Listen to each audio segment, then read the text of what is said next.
Il ne faut pas se comparer en disant lui il a eu telle chance. Non, on a chacun des cartes différentes. Tu joues avec tes cartes, c'est pas grave. Mais c'est pas parce que t'as moins de cartes que tu vas pas aller au bout. Peut-être qu'on va mettre plus de temps, c'est pas grave. Peut-être t'auras plus de galères, c'est pas grave. Mais le but, c'est d'avancer, d'apprécier le process et d'aller au bout. Moi j'ai investi depuis 10 ans. J'avais dit à mon expert comptable, je suis en train d'acheter mon premier appartement et j'aimerais bien en acheter un par an. Et là il m'avait regardé comme si j'étais une débile quoi. Ça serait mentir de dire que tous les jours c'est parfait, etc. Mais il n'y a pas une semaine où je lis pas, il n'y a pas une semaine où je fais pas de sport, il n'y a pas une semaine où je travaille pas sur la stratégie de développement de toutes mes sociétés, etc. Même si t'es pas le plus intelligent, si déjà rien que tu décides de choisir les informations que tu fais rentrer dans ton cerveau, tu te laisses l'opportunité de réussir. Grâce aux réseaux sociaux, on a un accès à l'information, mais incroyable. Il n'y avait pas tout ça il y a 10 ans. Et tant que tu crois en toi et que t'as le feu brûlant, le feu sacré, il y a personne qui peut te stopper. Hello, bonjour à tous. Donc vous êtes en compagnie de Guillaume, qui est investisseur et marchand de biens. Salut. Et Sonia, qui est investisseur dans l'immobilier de luxe. Je vais vous laisser vous présenter rapidement. Ouais, je commence.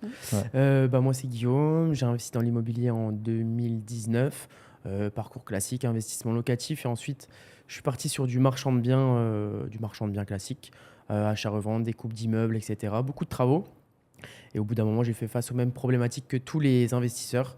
Je galérais à trouver du monde pour faire mes travaux. Du coup, j'ai décidé de monter une société de travaux alors que je n'y connais pas forcément grand-chose. Mais du coup, je connaissais les artisans compétents. J'ai un peu convaincu ceux que je pouvais. Et aujourd'hui, ce qui me décrit le plus, c'est entrepreneur dans le BTP, on va dire.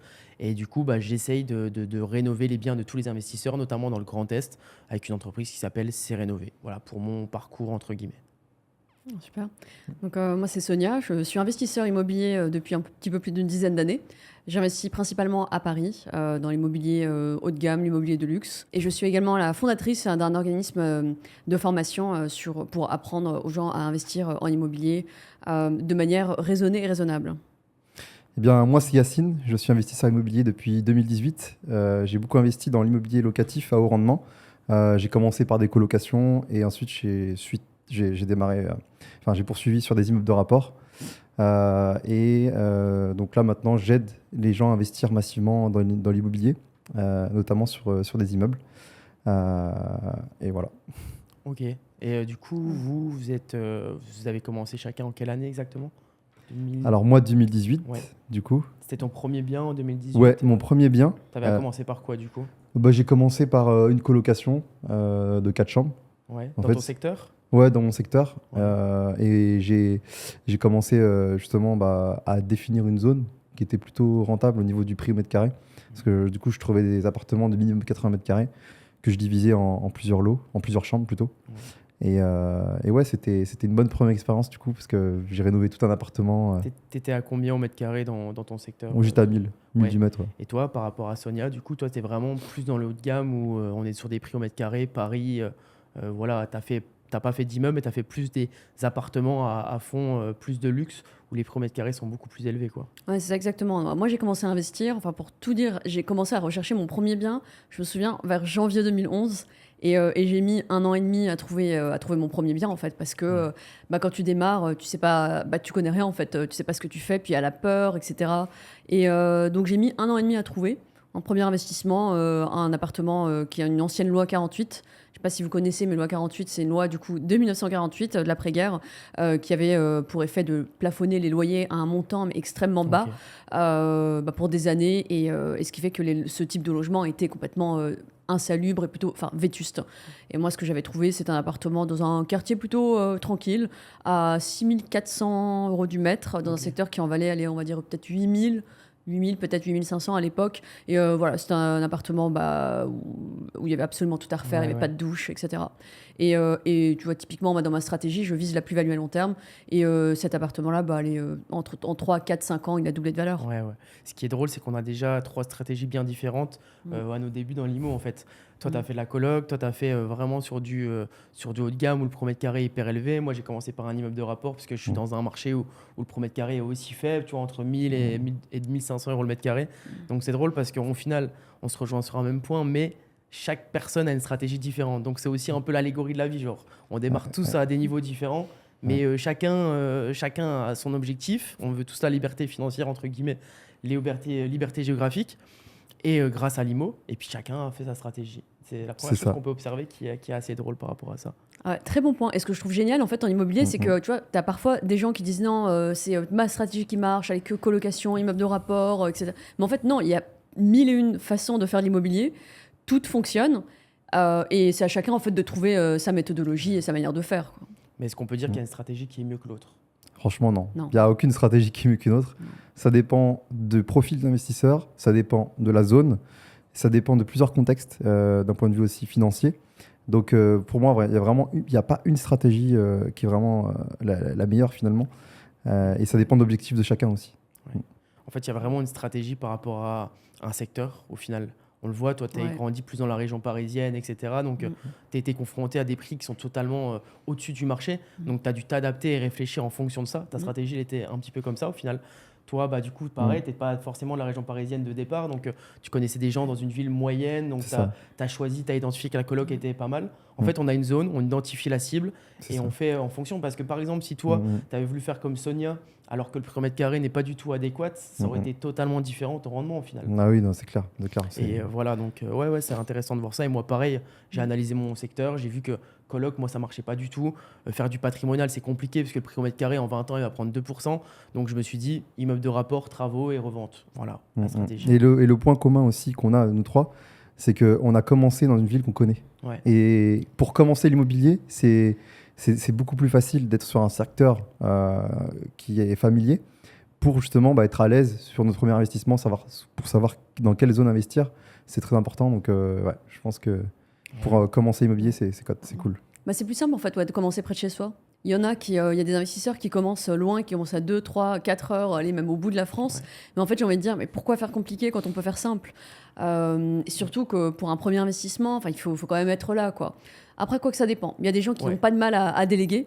Il y a des gens qui n'ont pas de mal à déléguer, à gérer à distance. Mais je trouve quand même que c'est plus simple pour démarrer de faire près de chez soi, quoi. Clairement, je pense que c'est plus simple. La seule option qui est possible pour investir loin de chez soi, c'est si on connaît quelqu'un qui a déjà investi dans cette zone-là. Par exemple, demain, nous, on a grandi à des endroits différents. On est devenus super potes dans notre vingtaine, 25 ans. Et toi, je sais que tu as investi dans un endroit que je ne connais pas du tout, mais par contre, tu connais le marché, tu peux m'aiguiller, tu peux m'aider. Ça, je pense que c'est sympa d'investir dans des zones comme ça. Ouais. C'est pour ça que notamment, on peut acheter à l'étranger, etc. par le futur, parce qu'on sait qu'il y a quelqu'un qui a déjà acheté dans cette zone-là. Mais c'est vrai que pour le début, c'est bien quand même de connaître soit quelqu'un qui connaît le marché à 100%, soit nous, on connaît le marché à 100%. C'est ça. Et C'est pour ça, moi, quand j'ai commencé à m'intéresser aux immeubles de rapport et que je suis parti plus dans le nord, en fait, c'est que j'ai rencontré des investisseurs qui investissaient déjà là-bas. Et du coup, en fait, j'étais beaucoup plus à l'aise d'investir là-bas parce qu'ils m'en parlaient assez régulièrement et je commençais à voir vraiment la rentabilité, la zone, où est-ce qu'il fallait investir ou non. Et je pense que c'est beaucoup plus facile. Et pour parler, là, on parle du passé, pour parler un petit peu du présent et du futur, qu'est-ce que vous conseillerez pour 2024? Est-ce que vos stratégies que vous avez faites en 2018, 2017, 2019, peu importe, est-ce que vous feriez la même chose en 2024? Et sinon, pourquoi et quelle stratégie vous mettrez en place? Très bonne question. En fait, pour moi, 2024, c'est l'année où il va y avoir énormément d'opportunités, je pense, parce que le prix, en fait, il corrige forcément et il y a beaucoup moins d'acquéreurs. Donc, le but, c'est vraiment d'être attentif au marché et de pouvoir faire un maximum de visites pour pouvoir faire des offres négociées. Et pour moi, il y a une fenêtre de tir, puisque là, les taux, on voit qu'ils commencent un peu à baisser. Donc, je pense qu'il y a une fenêtre de tir avant que les prix remontent pour profiter à la fois d'un prix plutôt correct et des taux qui commencent à baisser. Et de toute façon, les taux, on va pouvoir les renégocier par la suite lorsqu'ils baisseront beaucoup plus. Donc, pour moi, 2024, je le vois comme un marché très porteur d'opportunités. Et aussi, je pense qu'il faut privilégier les zones qui sont assez stables, limite un peu patrimoniales, pour pas se retrouver à justement être bloqué dans un investissement si on veut le revendre ou si on veut pouvoir se dégager de cette opportunité de pouvoir arbitrer finalement. Donc je pense que le but c'est vraiment que 2024 soit, même pour ceux qui commencent, je pense que c'est toujours porteur d'opportunités. Toi, tu penses zone plus sécure, plus stratégie patrimoniale, on va profiter un petit peu de la baisse des taux pour essayer de se relancer. C'est ta première stratégie. Et aussi, je pense, même pourquoi pas investir aussi dans des zones qui ont bien baissé, du coup, pour profiter justement de cette baisse. Parce que forcément, elles vont pas baisser beaucoup, enfin, elles peuvent baisser encore plus, Mais pour moi, on peut arriver sur un genre de bottom, tu vois. Ok. Et forcément, quand les taux vont encore plus rebaisser, les prix vont partir Donc vers le haut. plutôt dans les grandes villes, quoi. Paris, Oui, ça peut être Bordeaux, ville moyenne. Strasbourg. Oui, ville moyenne ou Paris, oui, ça peut être pas mal, ouais. D'accord, Ouais, ça parce peut que être pas c'est mal. plus ces grandes villes qui ont plus souffert. Ah bah bien entre sûr, ouais, guillemets, ouais, bien sûr, bien sûr. des Donc je taux pense que un ça peu peut être pas mal compliqués. de viser ces zones-là et de pouvoir se positionner pour justement profiter ensuite de cette hausse. D'accord. Voilà. Pour moi, en fait, on n'investit pas de la même manière selon que le marché est haussier ou baissier. Tu vois, typiquement, moi, ces dernières années, j'avais une stratégie qui tablait sur la gentrification. Donc, quand on est dans un marché haussier, bah, comme il y a beaucoup de demandes, le stock augmente. Non, pardon, comme il y a beaucoup de demandes, le stock diminue et les prix augmentent.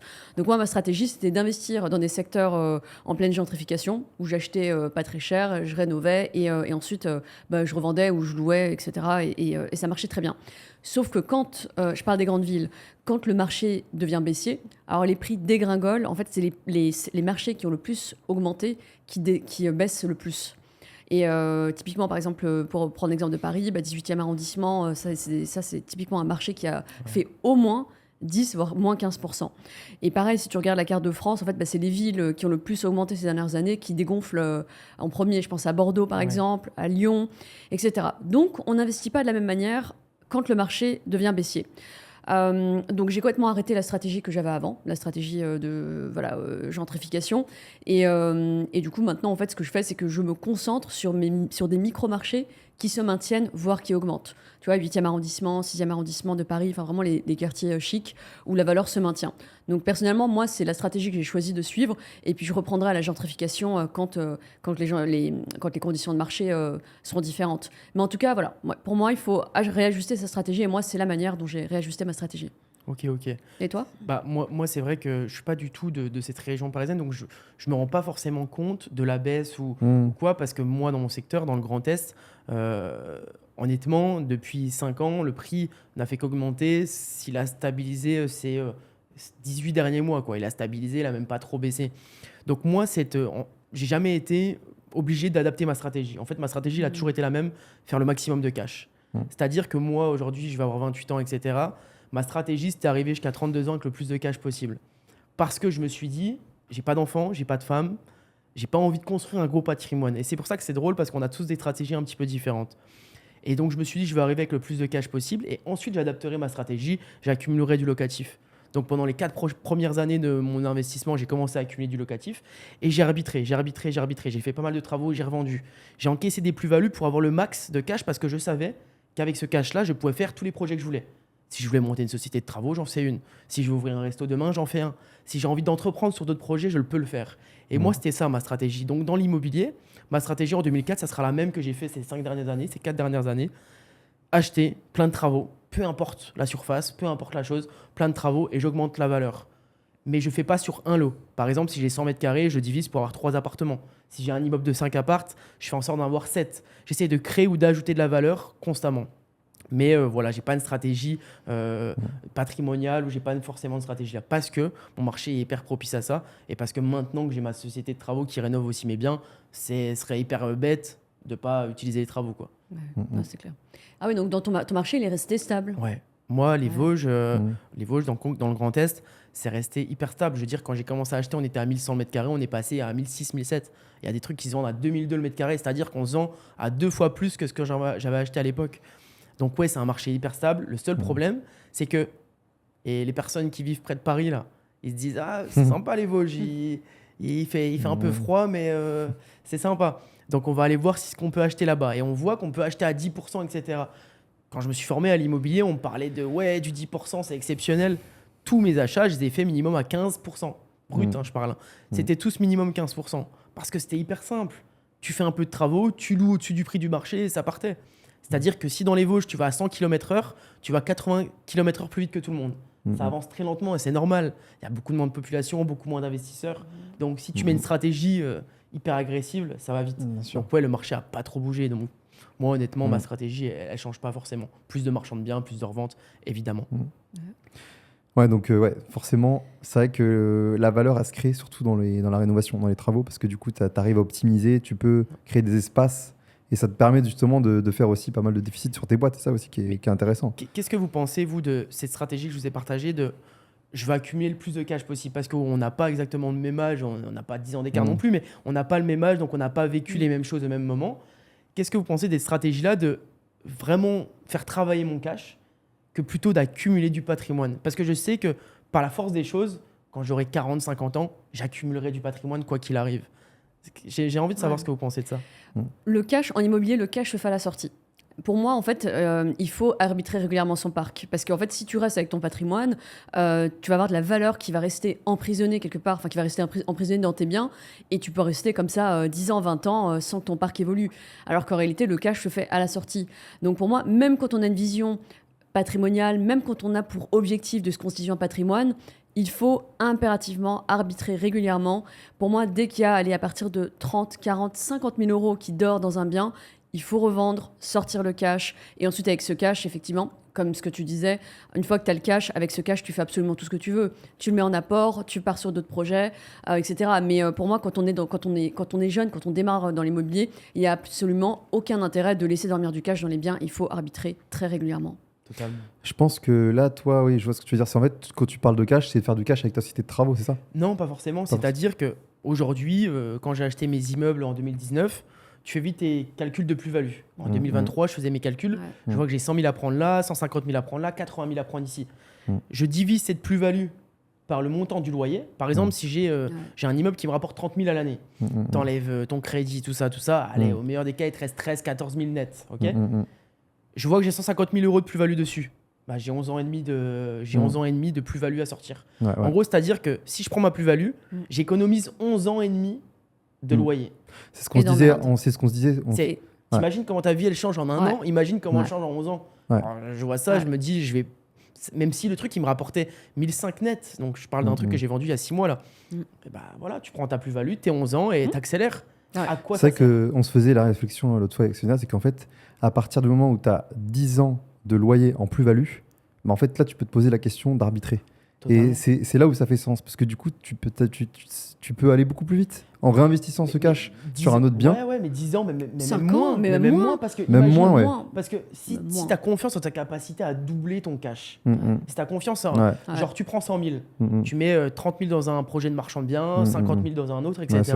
En un an et demi, tu récupères encore plus que ça. Tu fais travailler ton argent. Il faut juste avoir confiance en sa capacité à doubler, tripler ton cash, je pense. Et en trouvant aussi des nouvelles opportunités à chaque fois. Bien sûr. Et c'est ça. Ouais, mais quand tu le fais une fois, tu vois, es capable de le faire 100 fois. Bien sûr, tu sais le refaire. Bien sûr. C'est pour ça qu'aujourd'hui, et je vais vous poser une question qui est hyper intéressante, on parle de cash, etc. C'est demain, on vous enlève tout ce que vous avez, mais sauf vos connaissances. Ah bah. Genre, citez-moi en 5-6 étapes là. Qu'est-ce que vous faites pour arriver rapidement à retrouver votre patrimoine actuel? 5-6 étapes pour arriver avec 0. C'est-à-dire que demain, j'arrive, tac, tac, vous êtes tout frais, tout neuf, pas d'emploi, tout ça, et vous devez commencer à faire quelque chose. C'est quoi la première étape? En fait, ce qui est génial, c'est que si on perd tout et qu'on doit tout recommencer de zéro, en fait, c'est qu'on ne recommence pas véritablement de zéro parce qu'on recommence avec toute l'expérience qu'on a acquise. Et donc, on va beaucoup plus vite. Et ce qui est génial, c'est que quand tu fais, tu vois, quand tu es investisseur ou entrepreneur, tu sais que ce que tu as fait une fois, même si tu le perds, tu es capable de refaire et en fait de le refaire mieux. Donc, moi, concrètement, si je devais tout recommencer à zéro aujourd'hui, je tablerais sur de l'achat-revente directement et dans des secteurs prime. C'est-à-dire que moi, j'aime bien faire des grosses plus-values. J'ai pas envie de me casser la tête pour 1000, 2000 euros du mètre carré. Moi, j'irais direct dans les secteurs où je peux faire 10, 15... allez, je peux doubler mon prix. Tu vois, un secteur qui est à 10 000 du mètre, avec tes connaissances. Avec mes connaissances actuelles, ouais. Okay. Moi, ce serait légèrement différent. Moi, j'irais plutôt sur des biens vraiment très rentables, que ce soit colocation ou location courte durée, au début pour faire pas mal de cash, faire un maximum de différés pour des travaux. Et aussi, du coup, je ferai à chaque fois ce que j'ai pu faire, donc enchaîner les biens rentables. Et ensuite, pourquoi pas arbitrer tous les 2 à 3 ans pour déboucler des plus-values et pouvoir enchaîner. Donc, numéro 1, c'est vraiment de pouvoir identifier une zone, trouver les biens rentables, faire un maximum de travaux, faire un maximum de report pour les travaux. Donc, ça fait aussi de la trésorerie. Et ensuite, pouvoir réallouer cette trésorerie sur des projets et pour faire effet boule de neige finalement. Donc toi, tu commencerais quand même par le locatif en recommençant tout de zéro. Oui, parce que je trouve que c'est le plus simple pour commencer l'immobilier, parce que du coup, ça te permet de te faire, avec le cash flow, une petite trésor qui se fait avec le temps. C'est ça qui est la puissance du locatif, du coup, c'est qu'avec les mois, avec les années qui passent, c'est que tu te fais une bonne... Moi, ça a été mon cas, en fait. J'ai blindé des comptes en quelques années, finalement. Et ces comptes-là, ils étaient à zéro au départ. Ouais. Mais grâce à la Avec le stratégie... différé, tu prends, Voilà, exactement. tu loues, tu fais ton différé. Ouais. Ouais, ça, la différé Mais sachant que le problème, c'est que ouais. ton différé maintenant, c'est pas le différé de 2019. Parce que maintenant, C'est sûr. tu empruntes 250 000, ton Ouais. différé, c'est 1 200 par mois. Hein. Ouais. Tu rembourses à la banque en interne. Ouais, mais après... À moins d'avoir du total du différé, tu sais. C'est une stratégie qui est bonne, mais je pense que si on recommence tout, Ouais. c'est compliqué de se refaire du cash. Tu vois? Elle est moins intéressante, mais, Ouais. mais le souci, c'est que là, dans un marché qui corrige, vaut mieux aller sur du locatif, du rendement, parce que du coup, tu sais que tu as toujours tes loyers, en fait. C'est-à-dire que même si le prix corrige encore plus, Oui, bah, tes loyers t'es pas obligé de bougent pas, revendre. tes loyers bougent Tu pas. vois, tes loyers ils restent fixes, voire même avec Ouais, l'inflation, c'est ça. ils augmentent, tu vois. Ben, Donc, c'est pas plus mal d'avoir une stratégie. c'est le danger des grandes villes, c'est que Voilà. tu es quand même assujetti Ouais. aux Ouais. fluctuations. Ouais. Moi, honnêtement, demain, je dois tout recommencer de zéro. Il faut Mm. qu'en un an, en un an et demi, j'ai 150 000 euros sur mon compte et je gagne 2005 net par mois. Voilà exactement ce que je fais. En un, déjà, je me trouve un CDI à 2200 euros net par mois. 2200, 2300 euros net. Je fais mon calcul, 35% d'endettement, je vois combien je peux emprunter. Je peux emprunter environ 145, 150 000 euros, on va dire. J'ai fait le calcul de tête. Mm. Je fais ça, je fais d'abord une RP. C'est-à-dire Mm. que je prends un appart où j'ai un potentiel de plus-value de 20 à 30 000, achat-revente en fait. RP, 25 ans, j'emprunte le plus longtemps possible, pareil, différé, même si je paye les intérêts intercalaires, c'est pas grave. Je fais mes travaux, il faut qu'en un an maximum, j'ai acheté, fait les travaux et revendu. Je vise 30 000 de plus-value minimum, 30-40 000. Honnêtement, c'est pas sorcier. C'est-à-dire qu'un an plus tard, je me retrouve avec mon CDI à 2200. Bon, j'ai travaillé pendant un an en tant que salarié. J'ai 2200 euros net tous les mois, mais j'ai 40 000 en plus sur mon compte. ok Avec ces 40 000 euros-là, je prends 20 000, je réinvestis dans un autre projet pour une nouvelle RP, tout simplement. Oui, Guillaume, il y a les impôts qui vont venir. Hein, t'inquiète pas, tu vas pas être qualifié en marchand de biens avant un moment. T'inquiète pas, 40 000, tu peux faire autant que tu veux, tu n'auras pas de problème. Je refais la même chose et j'essaye de le faire en 8-10 mois. Donc, c'est-à-dire que là, cette fois-ci, au lieu de viser 40 000 de plus-value, je revise 60 000. Je prends mes 60 000, bref, je prends 60 et 40 000. J'ai mis 20 000 j'ai mis 20 000 d'apport, etc. Je me retrouve avec 70 000. Mais comme dans ma deuxième RP, j'ai fait mon deuxième prêt, en parallèle, je suis allé voir une autre banque pour faire un projet locatif. C'est-à-dire que j'étais salarié, je gagnais 2200 euros net. J'ai pris mes 30 000 de ma première plus-value. Sur ces 30 000, j'ai mis 20 000 sur une autre RP. Et les 10 000 qui me restaient, je vais voir une autre banque. Je fais écoutez, moi, je suis tout beau, tout neuf. Et je vais emprunter du locatif. Et là, tu fais du différé, tu achètes 3-4 apparts selon ta truc. Donc, c'est-à-dire qu'au bout d'un an et demi, je me retrouve avec 70 000 euros sur mes comptes, 80 000 peut-être, à voir si j'ai été bon. On peut aller largement plus, mais c'est pour donner une norme. Et j'ai mon loyer qui tombe tous les mois. J'ai fait une bonne OP avec des travaux. Je prends 800-900 euros net tous les mois. C'est pas suffisant encore pour quitter mon travail, mais si on accélère un petit peu, un petit coup de boost, en vrai, en 2 ans, il y a moyen de remplacer son salaire sans trop se forcer. Donc voilà la stratégie que je ferai. Et après, je quitte mon travail et vacances Punta Cana, tout ça. On se rote C'est sur les demain, cocotiers. ça, c'est ce soir, là, ça y est. Voilà, ça part. Ouais. En fait, c'est vrai que la meilleure stratégie pour gagner de l'argent en immobilier, c'est de revendre. En fait, ça se fait à la revente. Mais après, c'est une question d'objectif parce qu'il y en a qui veulent pas passer de temps sur l'immobilier, qui ont plutôt une vision, qui ont un travail qui leur plaît, etc. Et eux, C'est dans ça. ce cas-là, c'est plutôt, c'est plus pertinent pour eux de partir sur une stratégie de location long terme. Dans tous les cas, on gagne. Mais je dirais que globalement, plus on veut gagner de l'argent immobilier, plus il faut y passer du temps.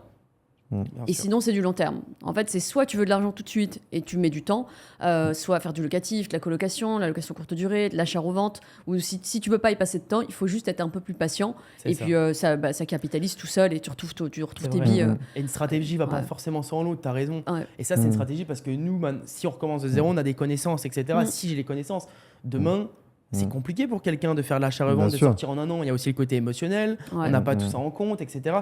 Nous, maintenant, on est déjà sorti sur plusieurs plus-values. On a déjà revendu, on a déjà acheté des biens, on a déjà vu des locataires.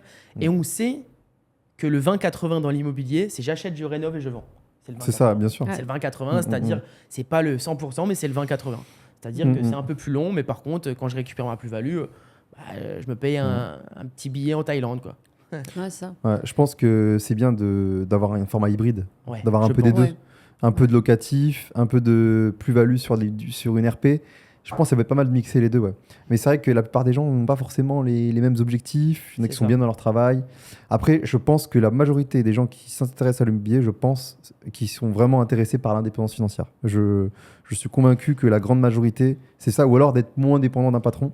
Oui. Donc, forcément, bah, il faut qu'ils s'y consacrent beaucoup plus au niveau Ça temps. dépend, hein, parce que c'est vrai que, en fait, on voit beaucoup sur les réseaux sociaux les gens qui parlent d'indépendance financière, mais en fait, il y a plein de gens qui sont bien dans leur vie Bah, c'est professionnelle. Mm, mm. Mais je pense que la très grande majorité des gens, en fait, Bah, tu vas voir, sont avocat, très heureux. Avocats, Ouais. médecins, Mm. machin, Ouais, qui ont ouais. Il y a de tafs tout. hyper. Tu vois, ils Ouais, sont pas, ils sont ils bien. veulent pas de Mm. l'argent pour l'immobilier. Ouais. Tu vois, c'est encore Mm. une stratégie différente. Ouais, c'est ça. Et je pense que tous ces gens-là, en fait, qui sont bien dans leur métier, en fait, ils ont plus le déclic de se dire, ok, bon, c'est très bien, j'ai un bon travail, je gagne bien ma vie, mais Mhm. j'aimerais quand même laisser quelque chose à mes enfants ou avoir quelque chose pour la retraite. Et je pense que, en fait, ça se vaut autant, en fait. Et ces Mhm. personnes-là, moi, c'était mon cas avant. Avant, j'étais avocate, j'étais bien dans mon travail, j'avais aucune raison de chercher l'indépendance Mhm. financière. Et en fait, juste, ça m'allait très bien d'avoir du patrimoine sur le long terme, parce que je pense que les gens se rendent compte maintenant que Mm, mm.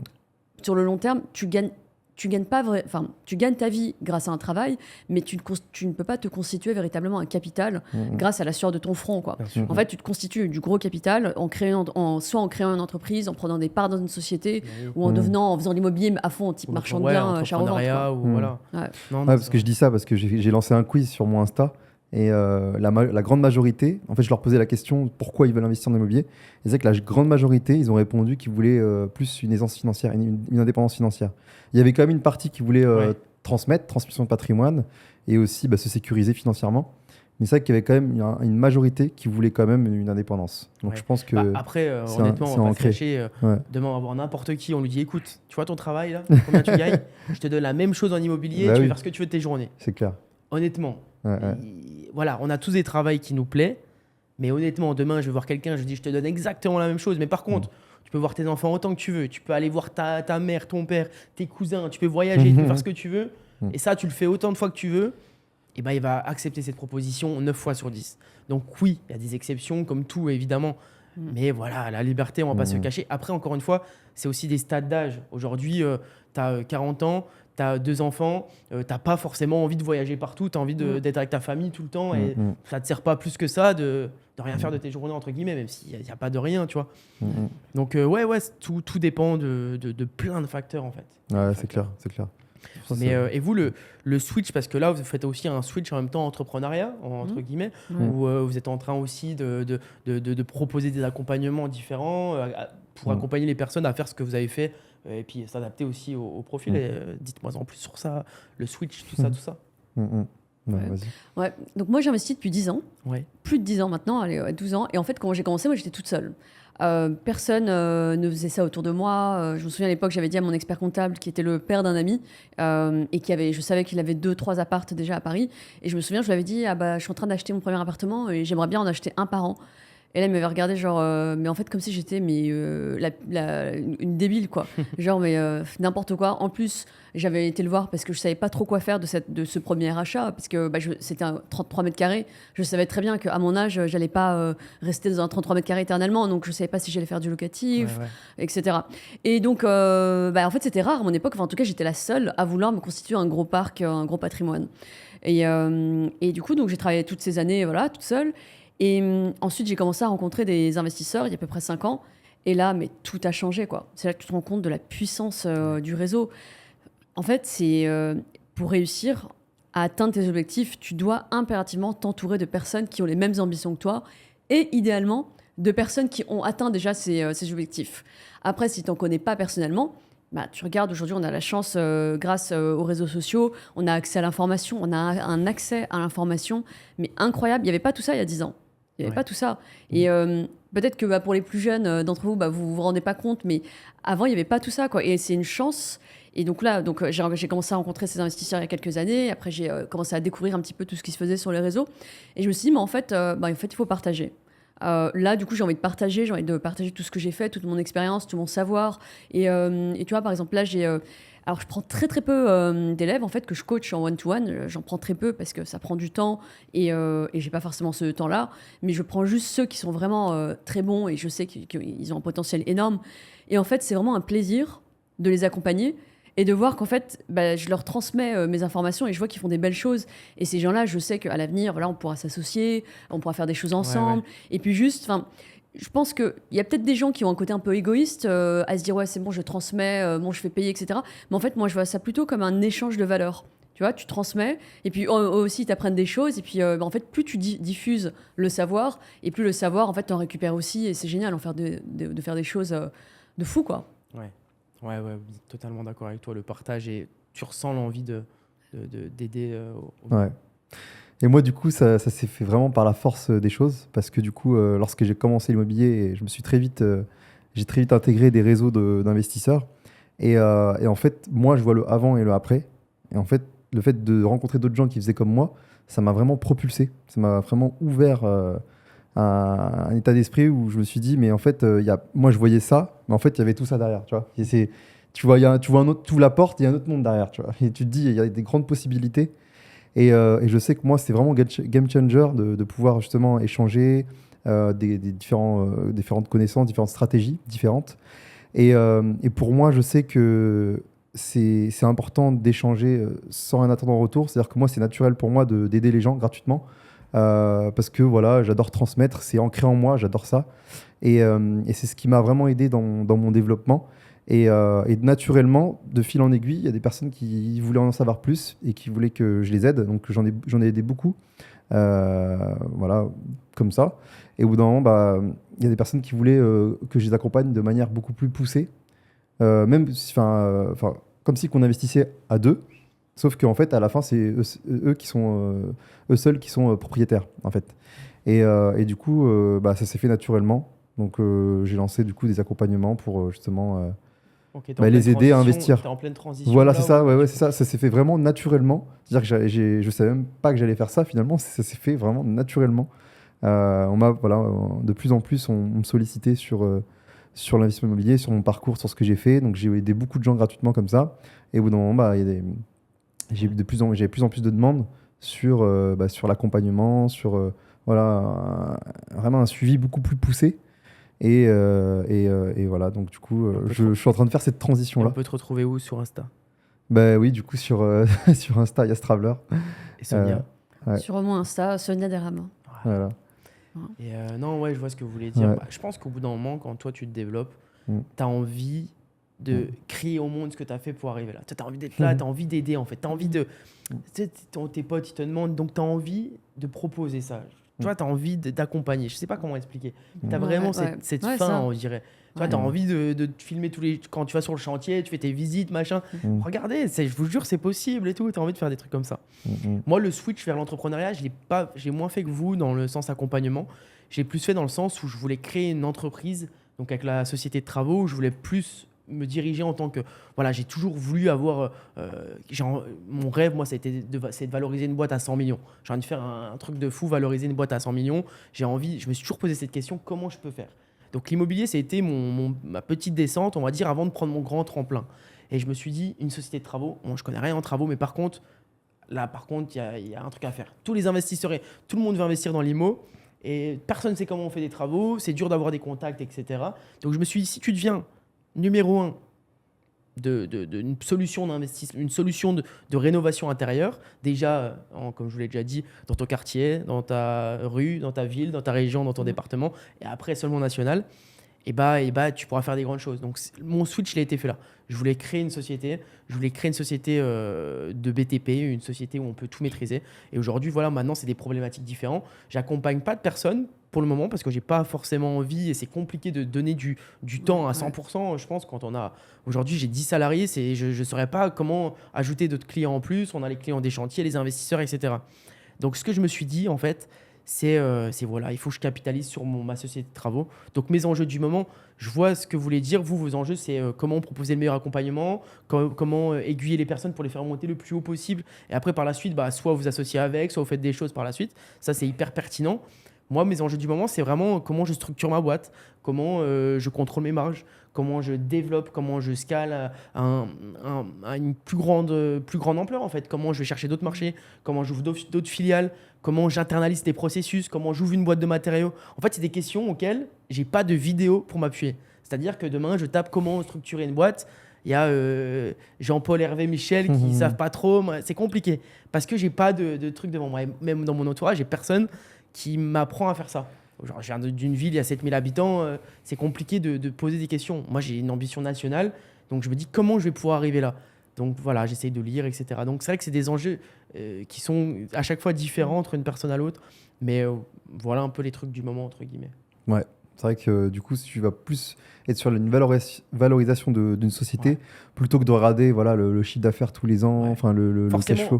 Moi, forcément, c'est lié. Si tu fais 2 millions de chiffre d'affaires, ta société, elle n'est pas valorisée. Bien 100, sûr. Tu vois. Bien Mais sûr. Je sais, je sais ce que c'est un EBITDA, un EBE. Je sais qu'on valorise beaucoup par rapport à l'EBE, beaucoup par rapport à ce que se payent les dirigeants. Et moi, justement, j'essaye de me sortir de l'opérationnel un maximum de ma société pour la valoriser au max. C'est-à-dire que si demain, je veux voir un investisseur, bon, le but final, c'est pas de faire un exit, mais j'aimerais bien faire un exit à 50, 60 millions de valeur, entre guillemets. Si demain, je vais voir quelqu'un qui veut racheter ma boîte et que je lui dis que la boîte, elle tourne que parce que je suis là. Si je suis plus là, demain, c'est compliqué. Tous les clients viennent par rapport à moi. Bah, le mec, il va dire ta boîte, elle vaut 3 millions, quoi. Ça vaut rien. Alors que si aujourd'hui, dès aujourd'hui, là, on a signé pour 2 millions de devis. Si dès aujourd'hui, je sors de l'opérationnel, je m'occupe simplement de faire des process et personne ne sait que c'est moi qui gère cette boîte, quand je vais la valoriser dans 3, 4, 5, 6 ans, bah, je sais que cette valeur elle sera beaucoup plus importante.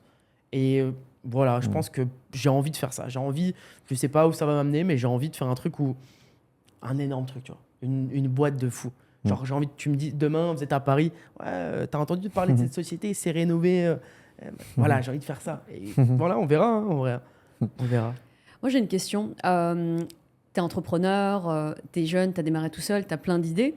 Est-ce que tu as des parents entrepreneurs ou comment t'es arrivé le déclic de l'entrepreneuriat? Ouais.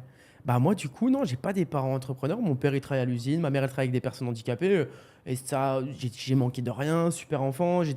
J'avais plein de copains, un petit quartier, petite ville, etc.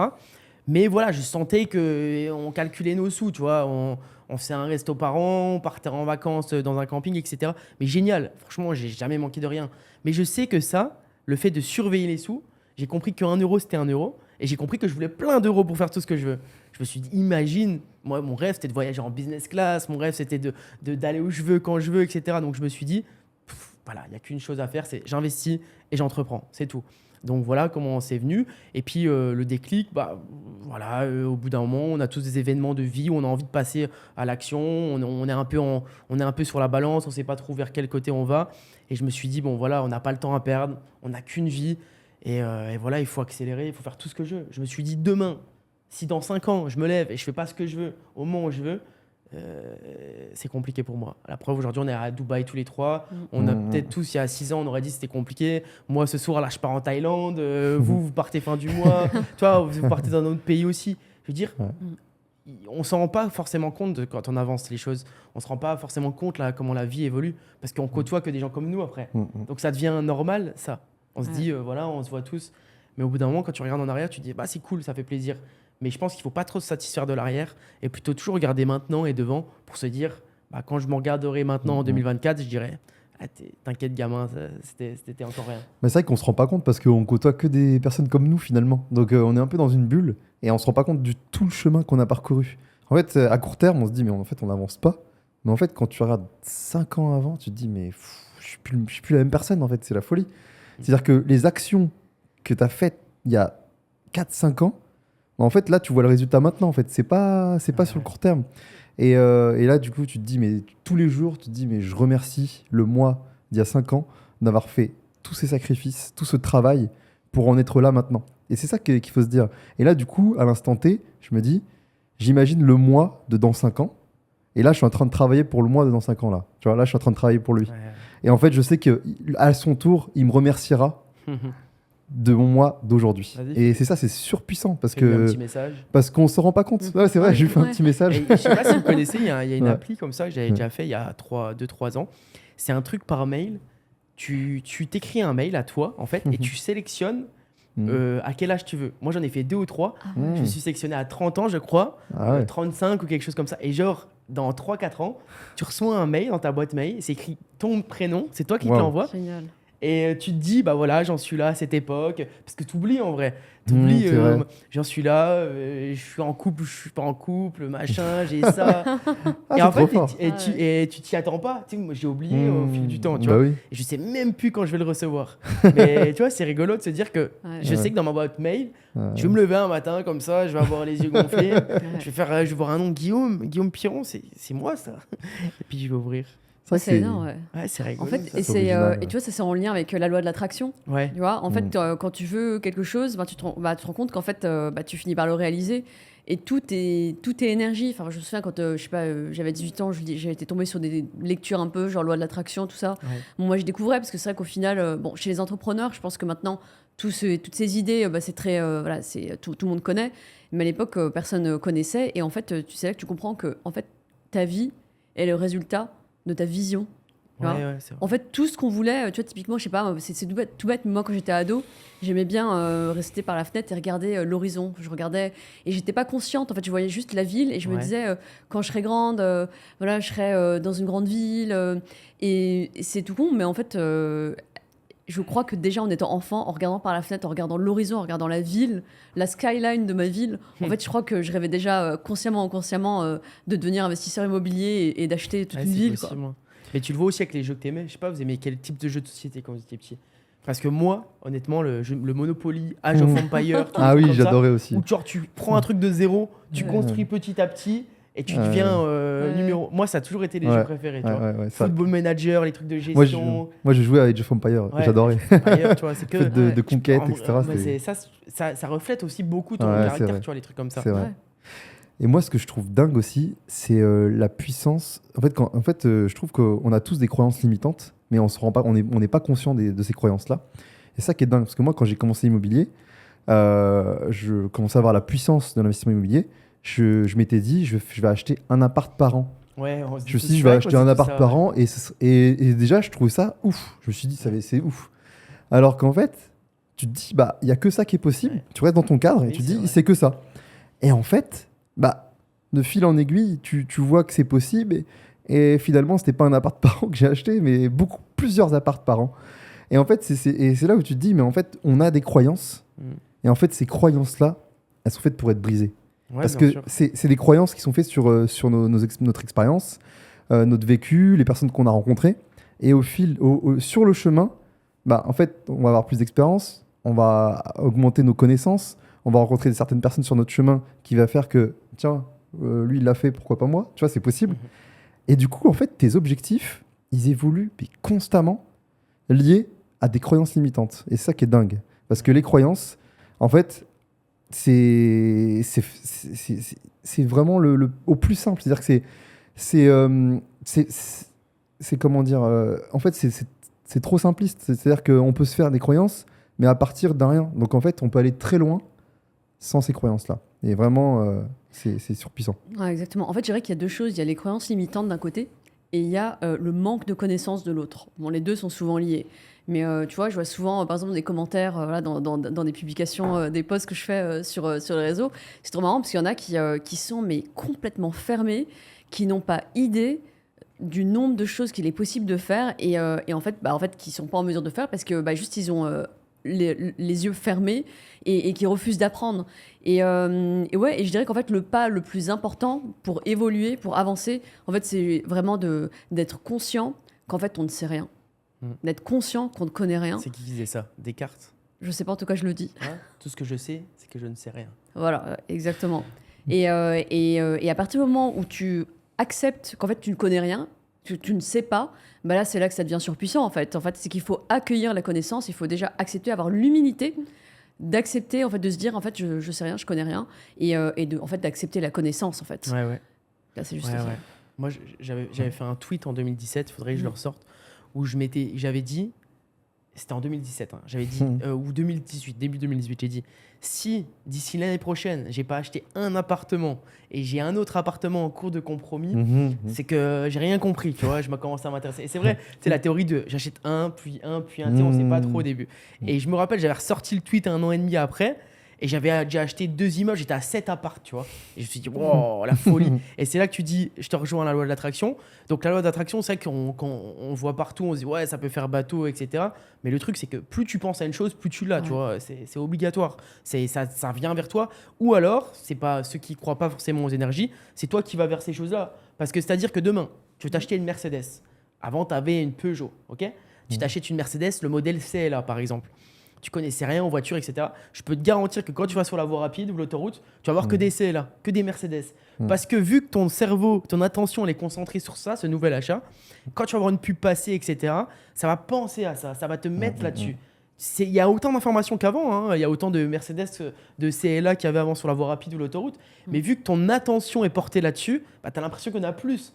C'est exactement pareil avec l'immobilier ou l'entrepreneuriat. Ouais. Ah, c'est exactement, c'est comme le test de la voiture rouge là. Tu vois, c'est vrai. Ouais. Là, bon, pour ceux qui savent pas, si je te dis, tu as vu combien de voitures rouges depuis ce matin ou depuis hier, t'en as aucune idée. Mais c'est sûr que si je te dis d'ici demain, je veux que tu me dises combien de voitures rouges tu as vu, t'en verras plein. Et c'est pour ça que tu vois, la loi d'attraction, ça fait un peu new age. On se dit un peu c'est quoi ce truc. Mais en fait, concrètement, tu vois juste que concrètement, oui, ton attention elle est attirée vers en fait ce que tu as en tête. Et à partir de là, en fait, c'est qu'une question d'attirer les choses parce que tu es concentré dessus. Et c'est comme ceux qui disent oui, mais un tel, il a eu de la chance. Non, en fait, la chance, tu l'as créée. Tu te l'as créée toi-même. Moi, je suis convaincue, il n'y a pas de chance. Tu te crées les chances, en fait. C'est ça. Et puis, si tu as des actions tous les jours de façon disciplinée, les actions, en fait, c'est sûr que tu réussis. En fait, il n'y a aucun doute. Il y a zéro doute. C'est sûr. Tu augmentes tes chances, en fait, c'est une question de probabilité. C'est ça. Si tu veux, je sais pas, je dis n'importe quoi, tu veux aller acheter un immeuble, tu veux acheter un hôtel, ou je sais pas, si t'es sportif, tu vas atteindre un gros objectif. Mais en fait, c'est juste que plus t'es concentré dessus, plus tu le veux, plus tu travailles, plus t'es déterminé, et plus tu augmentes tes chances statistiquement. Et c'est un débat, la chance. Hein. Ouais, c'est vrai que c'est un débat, parce qu'il y en a qui peuvent dire, on a entendu ça aussi, il y a une grosse part de chance dans la réussite. En fait, moi, je suis un peu tiraillé, je vous avoue. Parce que d'un côté, je me dis, peu importe ce qui t'arrive, c'est ta responsabilité. C'est bien ou mal, c'est toi qui la provoque, etc. Donc là, c'est plus un facteur stoïque où la chance, je la maîtrise, etc. Et j'ai aussi une part de moi qui me dit, peut-être qu'il y a un peu de chance parfois. Peut-être qu'il y a un peu de chance parce que tu es quand même là au bon moment. Je veux dire, on fait le même discours là en 2029 et on a commencé l'IMO en 2024. Peut-être qu'on réussit moins, tu vois, peut-être, je sais pas. Peut-être que quand on a commencé à investir, c'était aussi une bonne période. Alors, oui, on se renseigne, je sais pas, tu vois. J'ai l'impression qu'il y a une part de chance sur certaines choses. Donc, puis la chance, je veux dire, c'est un train qui passe, des trains, ou une voiture qui passe, tu en as toutes les minutes qui passent et tu décides de sauter dedans. Je veux dire, tu la vois passer peut-être. Tu en as conscience, en fait, que la chance, elle est là. En fait, tu la vois. Peut-être que tout le monde la voit, la chance, et c'est toi qui sautes dedans. Donc, oui, tu provoques la chance, mais elle passe à un moment ou à un autre. Je veux dire, aujourd'hui, tu vois, on a un toit, etc. On est bien. Je veux dire, on a plus de chance forcément que quelqu'un qui n'a pas ça. Donc, inconsciemment, on l'a. On est en France, on a plus de chances que 80% de la population. Donc, inconsciemment, on l'a. Tu vois ce que je veux dire ? Complètement, je suis d'accord avec toi. C'est vrai que, en fait, il y a d'un côté le déterminisme de se dire, ok, c'est nous qui provoquons notre chance. Et puis de l'autre côté, c'est vrai que, voilà, aujourd'hui, tu nais en France, tu nais en Europe, tu as un toit, tu as une bonne santé physique et mentale. Il n'y a aucune excuse, en fait. Tu as absolument toutes les chances de réussir. Donc peut-être qu'au final, la réponse, c'est de dire qu'il y a différents types de chances. Il y a vraiment, effectivement, le coup de chance, je sais pas, d'être né au bon endroit. Bon, ça c'est certain. Et puis il y a le coup de chance, tu passes dans la rue, je sais pas, je pense par exemple, je pense à des chanteurs ou des célébrités ou des mannequins, juste ils marchent dans la rue, ils sont dans un supermarché, quelqu'un les remarque, et voilà. Donc c'est vrai que je pense qu'il y a différents types de niveaux de chance. Il y a la chance, vraiment la vraie chance, et puis sinon il y a la chance que tu te crées. Plus tu bosses, plus tu y arrives. Et puis aussi tu as le niveau de chance en fait, que tu te crées toi-même grâce au travail, la détermination et la loi de l'attraction, tout ça, quoi. Pour moi, la chance, c'est que tu l'as créée pour moi. Pour moi, oui, il y a une part de chance, mais tu peux largement influer sur cette chance qui est dingue. Parce que si tu te retrouves dans les bons endroits, que tu fais les bonnes actions, en fait, tu vas la provoquer forcément, cette chance. Tu vois, il y a différents niveaux de chance. C'est ça. En fait, c'est vrai. Pour moi, c'est... Je suis d'accord avec toi. Demain, pendant 360 jours, tu bosses 7 heures par jour sur 3 actions. C'est-à-dire que 3 actions par jour, tu les fais les 3 mêmes pendant 360 jours. Je peux te dire qu'à la fin, tu as des bons résultats, surtout peu importe ce que tu fais. Après, Et, c'est aussi une question d'action, mais dans la bonne direction. Parce que ouais, si tu c'est- fais des actions dans la mauvaise direction, là, en effet, tu peux perdre beaucoup de temps. Donc, il faut justement faire un feedback et voir ce qui va, ce qui va pas. Et de tout le temps faire un checking de notre direction. Voir est-ce que c'est la bonne direction qu'on prend ou pas. Pour éviter qu'on perde du temps à aller dans la mauvaise direction. Ça, c'est super important Mais pour est-ce moi. que vous avez des habitudes, vous, que vous faites quand même au quotidien ou hebdomadairement, que vous avez l'impression qui influent sur votre personne ou quoi? Est-ce que vous avez un truc, des habitudes, des routines que vous faites ou pas forcément, ou c'est plus, ça a toujours été plus au feeling, plus des choses comme ça? Ouais. Alors moi, c'est plus une habitude de routine. Routine matinale, Ouais. routine du soir aussi. De pouvoir justement être dans les meilleures conditions pour travailler. Par exemple, moi, je sais que j'ai inclus ma douche froide. Ça me permet Ouais, ok, tu d'être fais en ça quand même. forme et d'être rafraîchi pour la journée. Des habitudes aussi que j'avais pas avant, mais j'ai inclus aussi, quand je le peux, la méditation. Et ça m'aide à me reposer, à me poser et à être focus justement et plus concentré. Parce que moi j'ai des pensées qui fusent, hein. C'est-à-dire que Ouais. je pense à 1000 à l'heure. Donc là, ça me permet de me canaliser en fait.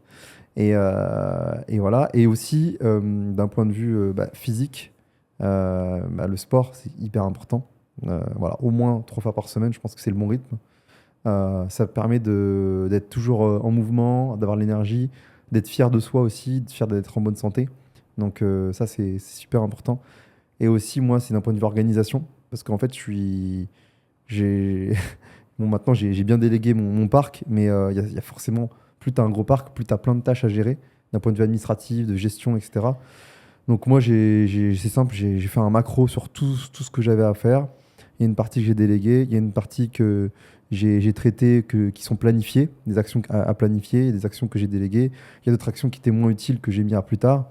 Et en fait, le fait d'avoir une vue macro sur tout ce que j'avais à faire, bah, ça m'aide à me cadrer. Et du coup, tous les soirs, je prévois la journée du lendemain sur mon Ok, Google Agenda. Ça permet d'être t'arrives à le calibré. faire tous les soirs, ça.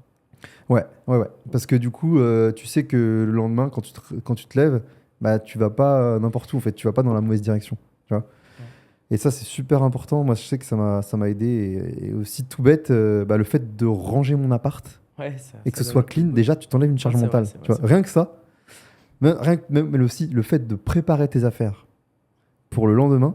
Mais en fait, le lendemain, tu as juste à te lever, tu bois ton verre d'eau, tu prends ta douche, tout est propre, tout est nickel, t'as plus qu'à travailler. T'as plus cette charge mentale de dire, Ouais, bah ouais, tiens, qu'est-ce que ouais. je fais Et Ouais, c'est vrai. ça, c'est vraiment puissant. Ouais. C'est vrai. Et toi, t'as des habitudes? Moi, j'ai des trucs, genre, je déroge pas. En fait, oui, j'ai quand même un truc global, tu vois. Mais moi, je suis pas un gars qui est trop du matin. C'est-à-dire, je me lève vers 8h30, 9h, mais je suis pas trop productif le matin. Je sais que je travaille mieux l'après-midi et le soir. Donc ça, j'ai identifié, tu vois. Pareil, Voilà, pareil. Moi, j'ai pareil. je savais, au bout d'un moment, je me lève, déjà, j'ai mes yeux, ils gonflent et tout, c'est T'inquiète, compliqué. moi, je suis pareil. Je me sens moins Et seul. ouais, voilà. Mais ça, je pense, c'est des chronotypes aussi. Mais moi, s'il y a un truc dans la semaine, il n'y a pas une semaine où je lis pas. Il n'y a pas une semaine où je fais pas de sport. Mm, Il n'y a pas une semaine où je travaille pas sur la stratégie de développement et, stratégie de développement de toutes mes sociétés, etc. Et il n'y a pas une semaine, voilà, il y a pas une semaine où j'avance pas, en tout cas. Je veux pas dire, ça serait mentir de dire que tous les jours c'est parfait, etc. Mais il n'y a pas une semaine où je n'ai pas appris quelque chose, où j'ai pas fait avancer mes entreprises, où j'ai pas réfléchi à comment on ouvre la filiale parce qu'on a un problème avec deux mecs là, avec le salarié. Voilà, il n'y a pas un moment où je réfléchis pas à ça. Mais ouais, sinon, par contre, moi, je lis, l'année dernière, je lis entre 17 et 23 livres par an, tu vois. Vraiment, je lis pas mal. Je lis 2 livres par mois, j'aime bien en général. Et que autobiographie, pas développement personnel, beaucoup moins. Mais beaucoup de livres anglais, là, sur les stratégies société, du coup. 6 to 7 figures, Alex Hormozy, 100 millions offerts, etc. Je fais pas mal de choses comme ça. Et sinon, sport, ouais, 5-6 fois par semaine. Et tous les matins, par contre, ouais, j'ai ma to-do aussi. Et en fait, j'organise, moi, mes tâches. Et ça, c'est depuis peu, et je pense que ça peut servir à pas mal de monde. J'organise en 3 catégories. La première, c'est stratégie et développement. C'est-à-dire que celle-là, il n'y a que moi qui peux faire. Parce que c'est des trucs que tu réfléchis, que personne ne peut réfléchir, tu vois. C'est la stratégie de développement. Bah voilà, comment tu planifies, tu stratégies, tu fais des trucs. Le deuxième, c'est la création. La création de contenu. Tu fais un Reels, tu fais une vidéo YouTube parce que ça va impacter ton business de travaux, parce que machin. Création de contenu, un post Facebook pour ma société de travaux, des trucs comme ça. Un mail, tout ça, tout ça. Et le dernier, c'est l'administratif. Et là, je délègue 100%. Parce que c'est un peu la matrice Eisenhower, vous connaissez, je pense. Ouais. Ouais, bien sûr. Ce qui est délégable, planifié, Mhm. etc. Donc voilà, moi, j'organise mes journées comme ça, 3 tâches bien distinctes. D'accord. Mhm. Moi, j'aime bien faire des to-do list. Et j'ai la to-do list urgent, genre à faire dans la semaine. Ouais. Et après, j'ai surtout mes biens immobiliers. En fait, mine de rien, il y a toujours des petites choses à faire. Même si tu as un gestionnaire et tout, il y a toujours des choses à faire. Donc j'ai tout, comme ça c'est clair, comme ça je sais ce que je dois faire, ce qui est urgent, pas urgent. Et surtout, moi en fait, je suis monotâche. C'est-à-dire que moi, je peux faire qu'une tâche à la fois. Tu vois, par exemple, mon livre, j'ai commencé vers le 15 juillet. Et en fait, j'étais à fond sur chaque moment de libre que j'avais là depuis le 15 juillet. J'ai fait que ça, que écrire. Et en fait, j'aime bien, moi, je suis comme ça. Je fais monotâche. Tu vois, là, je l'ai quasiment C'est terminé. bien, c'est quoi? Vas-y, dis-nous en plus là, parce que tu Mhm. nous dis livre, moi j'ai envie d'en Ah, savoir mais je plus. t'avais pas dit. Ouais, je suis pas au courant de tout, moi. Ah, tu vois. Bon, en fait, j'écris un livre, j'ai terminé d'écrire un livre sur l'investissement immobilier. Ah, énorme. En fait, tu vois, l'idée, elle m'est venue l'année dernière. Je me suis dit, ok, bon, ça fait 10 ans que je fais de l'investissement de mon côté. Là, j'ai envie de passer à autre chose. Tu vois, ça y est, j'ai envie de passer, tu vois, j'ai envie de changer, en fait, de passer à un step. Et moi, ce que j'aime bien faire, c'est que quand je m'apprête à terminer un chapitre de mon parcours, j'aime bien, tu vois, clore par quelque chose. Tu vois, par Ouais. exemple, quand j'étais avocate Ok. au barreau de Paris pendant des années, je me suis dit, bon, là, j'ai envie, avant de quitter le barreau, j'ai envie de passer le barreau d'Angleterre, parce que c'était un truc C'est fort, hein. que je voulais faire depuis toujours, et je l'ai fait, et c'est cool, et au moins, tu vois, je me suis dit, bon, ça y est, le chapitre est clos. Et là, sur l'investissement immobilier, c'est un peu pareil, je me suis dit, bon, allez, ça fait 10 ans que je fais la même chose, là, j'ai envie d'autre chose, mais avant de passer à autre chose, j'ai envie de mettre sur papier absolument tout ce que je sais. Et c'est marrant, on parlait de loi d'attraction tout à l'heure. Ouais. Et tu vois, quand j'avais terminé mes études, je crois que j'avais 25 ans, je m'étais mis sur un papier, je m'étais écrit un manifeste où je disais que j'étais avocat, journaliste et écrivain. Et voilà, donc j'ai été avocat, j'ai été journaliste. Ah ouais, non. Du coup, maintenant je suis écrivain. C'est fort. Et du coup, pour moi, c'est hyper important de le faire. Et pareil, tu vois, je l'ai écrit moi-même. Parce que pour moi, c'était important de le faire Auto-édition, moi-même. ouais. Non, j'ai des Ah non, éditeurs, ok, tu vois. ah, cool. Mais parce que la plupart du temps, les entrepreneurs, en fait, quand ils écrivent des livres, en fait, c'est qu'ils Ouais. prennent d'autres gens pour l'écrire à leur place. Je les blâme pas parce que, en fait, c'est super long. C'est super Combien long. de pages tu vas faire, tu sais pas? En fait, en moyenne, c'est entre 50 et 60 000 mots, mais c'est Ouais. plutôt en termes de temps, parce que, si Ouais. tu veux, chaque idée, chaque ligne, c'est vraiment, tout est conceptualisé. Vraiment, ça m'a pris un temps C'est fou. énorme, ouais. Mais là, je suis hyper contente parce que ça y est, c'est sur papier. Tu vois, la théorie, en tout cas, l'investissement immobilier selon Sonia Deram est sur papier et il sera disponible Sur Amazon et tout comment? Sur Amazon, tout ça? Ouais, il sera disponible sur Amazon et sur commande dans toutes les librairies C'est de bien. France et je pense toute la francophonie. Tu vois, là, il y a absolument tout. Tu vois, il y a 10 ans de réflexion, 10 ans de travail, 10 ans génial. d'expérience dans 60, je sais pas, 200 pages, 300 pages. Et en plus, je trouve qu'il n'y a pas énormément de contenu sur l'investissement locatif immobilier en général, hein. Ouais. Moi, ouais. quand j'ai commencé, je trouvais pas non plus 1000 contenus en bouquin, en tout cas. Ouais. Donc, Ouais, c'est ouais, top. c'est vrai. Hein. C'est Il bien. y a quelques Il y livres en a mais, quelques-uns. que j'avais dû lire à l'époque, ouais, comme tout le monde. Tu vois, il y a Ouais. des, il y a- Oui, ouais. il y a les Mais bases, on va dire. Il n'y a pas, si tu veux, la Bible sur l'investissement Ouais, ouais. immobilier de A à Z. Et c'est génial, en fait. Et tous les jours, tu écrivais un petit peu? Alors, je suis monotâche. Donc, en fait, c'est pas tous les jours, c'est en fait à fond. C'est-à-dire que si, tu vois, par exemple, tout mon été, je l'ai passé à écrire. Ah ouais. Mes seules interruptions, c'était, j'ai eu 2 chantiers là cette année. Allez, pendant 1 mois et demi, 2 mois, pareil, monotâche, j'étais à fond sur mes les chantiers. ouais. Donc là, j'ai mis à chaque fois 2 mois de côté. Et là, tu vois, je viens de terminer mon dernier chantier. Là, c'est les derniers ajustements. J'ai un autre investissement qui arrive. Donc j'en profite là pour terminer avant de démarrer le prochain investissement. Et sinon, en termes d'organisation, non, moi, comme je suis monotâche, en fait, j'aime bien juste faire une chose après Top. l'autre, quoi. Ouais, c'est pas mal. Ouais. C'est bien, c'est bien. Mm. Toi, t'as un livre, toi? Non, pas encore. Peut-être plus tard. C'est vrai qu'un livre, Ouais, ouais. Un livre, sympa. c'est une grosse consécration. c'est un petit goal. Ouais. Ouais. J'ai une question à vous poser. Parce qu'en fait, nous, on est vachement entre personnes comme nous qui ont des gros objectifs, qui ont envie de faire des choses.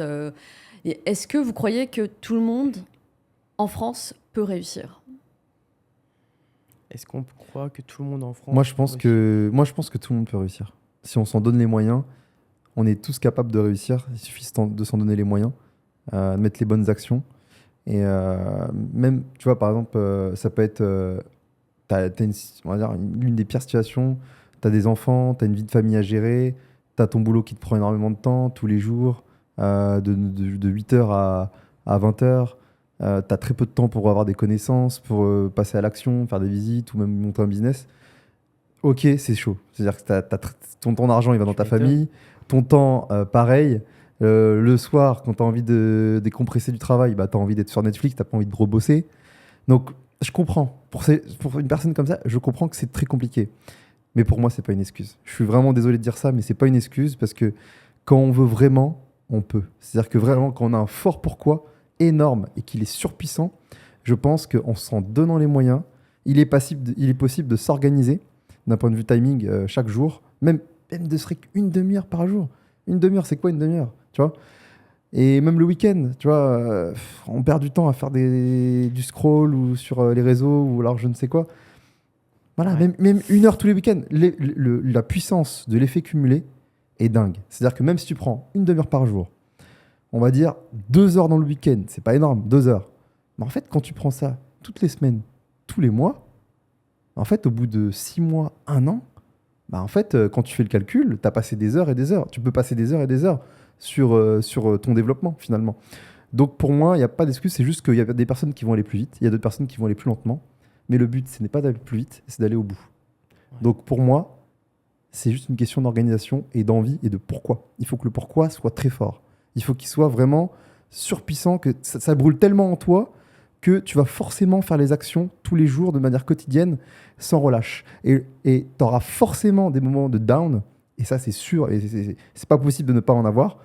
Mais dans ces moments-là, tu vas te rappeler ton pourquoi et tu vas dire, ouais, ok, là, ok, c'est dur, ouais, là, ok, je m'en mange plein, j'en mange plein la gueule, mais c'est pas grave. Je continue à fond et je suis déterminé à aller au bout de mon objectif, même si ça prend 2 ans, 3 ans, 4 ans de plus, c'est pas grave. Le but, c'est le point final. C'est pas une course, c'est pas un marathon, c'est pas un sprint plutôt, c'est un marathon, c'est sur le long terme. Ok. Pour moi, ça se joue sur le long terme. Et ça sert à rien de se comparer aux autres. Oui, lui, il a fait plus vite que lui, il a fait plus vite que moi. Ouais, mais lui, il avait déjà cet argent-là. Oui, mais lui, il vient de bonne famille. Ouais, mais lui, non, ça sert à rien. Faut pas se comparer. Tu vois, tu te compares que à toi, que toi-même, du ton toi d'hier, en fait. La seule personne avec qui tu dois te comparer, c'est ton toi d'hier. C'est tout. Il n'y a personne d'autre. Oui, tu peux t'inspirer sur certaines personnes, sur les connaissances, etc., sur l'expérience d'autres personnes. Ok, ça, à fond, à 100%. Mais il ne faut pas se comparer en disant, voilà, lui, il a eu telle chance. Non, on a chacun des cartes différentes. Chacun des cartes différentes. Tu joues avec tes cartes, c'est pas grave. Toi, tu as peut-être moins de cartes, c'est pas grave. Mais c'est pas parce que tu as moins de cartes que tu vas pas aller au bout. Tu vois? Peut-être qu'on va mettre plus de temps, c'est pas grave. Peut-être que tu auras plus de galères, c'est pas grave. Mais le but, c'est d'avancer, d'apprécier le process et d'aller au bout. Voilà, moi, c'est comme ça que je vois les choses et je sais que n'importe qui peut réussir dans n'importe quelle situation. Voilà. Et moi, je sais que dans ma situation, j'étais pas destiné à en arriver là. J'aurais pu être en fauteuil roulant toute ma vie. Et j'ai passé toute mon enfance à l'hôpital pendant que les gens sortaient tous les week-ends, tous les étés, en vacances, couraient, marchaient. Moi, tous les mois de juillet, j'étais à l'hôpital. Tu vois. Donc, en fait, il n'y a aucune excuse. C'est-à-dire que moi, justement, j'ai transformé ça en force. Et c'est ça qui m'a donné la niaque pour tout dégommer, parce qu'on a une chance de dingue. Et en fait, tout le monde a des possibilités, des capacités énormes. Et en fait, tout est dans la tête. C'est une question de mindset, une question d'état d'esprit. Moi, je sais que toutes ces galères que j'ai eues, ça m'a forgé un mental d'acier de dingue. C'est-à-dire qu'il n'y a personne qui peut m'arrêter. Personne peut m'arrêter. Je suis instoppable. Donc, en fait, moi, je pense que vraiment, que n'importe quelle situation, tu peux aller au bout. Il n'y a pas d'excuse. Il n'y a aucune excuse. Je suis désolé, il n'y a aucune excuse. Voilà. Moi, je sais que dans ces moments de galère, en fait, je me suis visualisé. Je me dis, OK, je suis pas né dans le bon corps peut-être, je suis pas né peut-être dans la bonne famille, peut-être pas dans le pays, j'en sais rien. Ouais. Mais en fait, je crois en moi. Et le principal, c'est de croire en soi.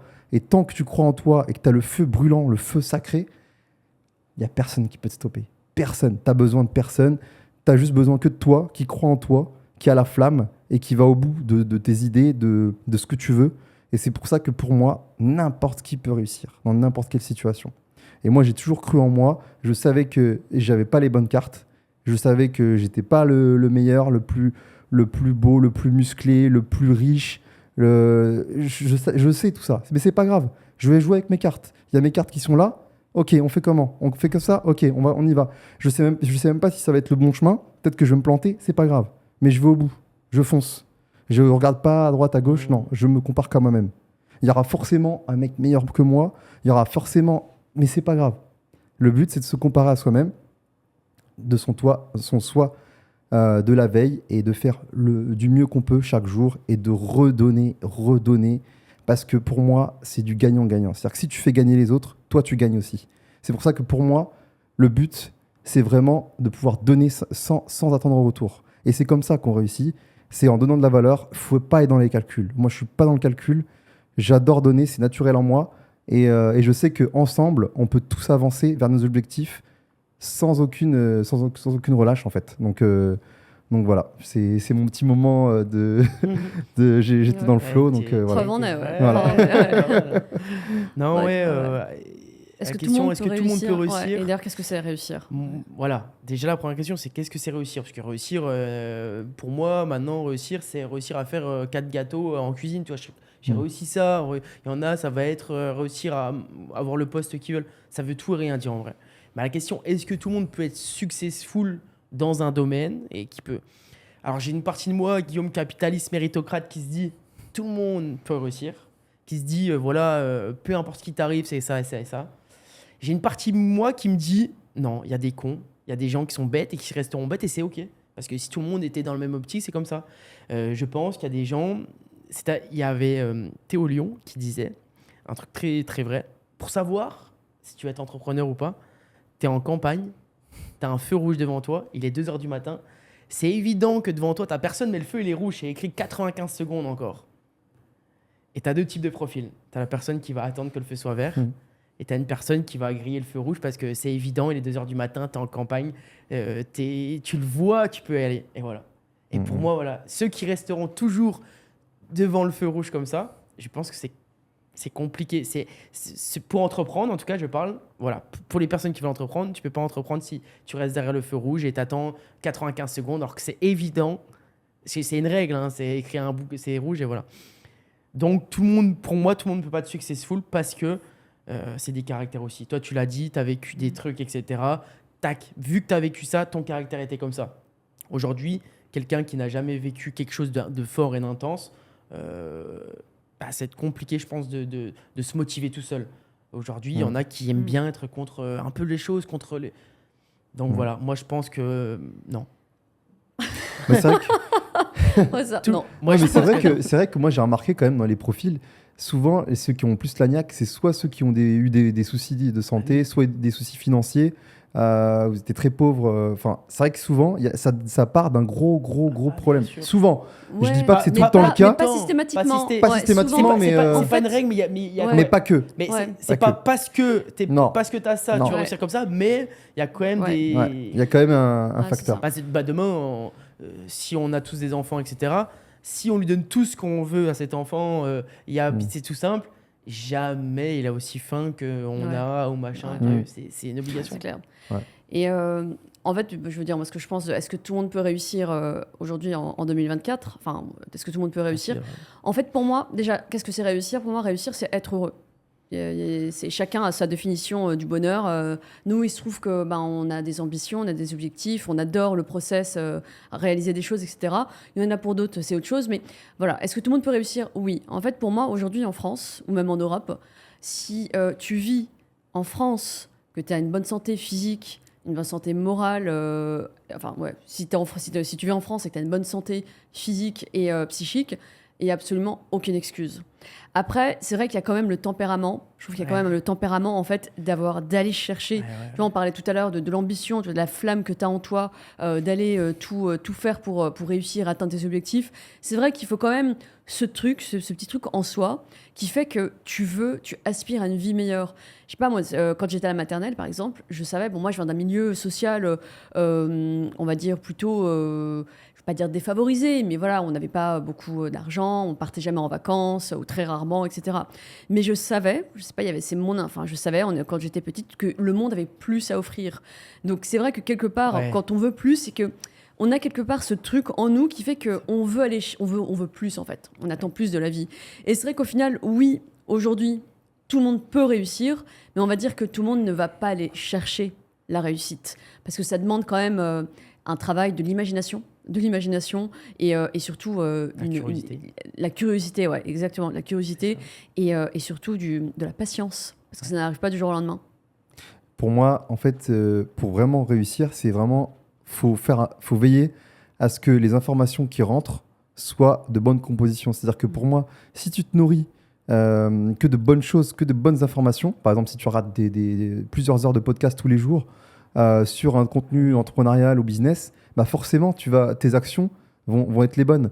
Si tu évolues dans un environnement qui te tire vers le bas, avec des gens qui font que de sortir, qui sont négatifs, qui critiquent tout le monde, bah forcément, tu vas voir le monde de façon négative et que tu vas dire que c'est pas possible. Donc en fait, il faut se nourrir des bonnes connaissances pour moi. Et en fait, à partir de là, tant que tu as les bonnes connaissances, tu vas faire les bonnes actions. Et c'est pour ça que pour moi, même si tu n'es pas le plus intelligent, même si tu n'as pas toutes les connaissances, pour moi, si déjà rien que tu décides de choisir les informations que tu fais rentrer dans ton cerveau, déjà là, tu te laisses l'opportunité de réussir, pour moi. Ouais, tu te laisses Complètement. l'opportunité, 100%. c'est vrai. Voilà. Mais, Ouais. mais après, c'est vrai qu'on parle de réussite, etc. Mais moi, en fait, j'ai plein de profils d'amis qui me viennent en tête. J'ai un mec qui est enduiseur, qui est content, lui qui s'en fout. Ce qu'il est content, c'est d'aller au PMU, prendre son petit Ricard. Et je l'adore, tu vois. Et il est là, il s'en fout de ça, il s'en fout de lire, Ouais, il s'en c'est fout ça. de machin.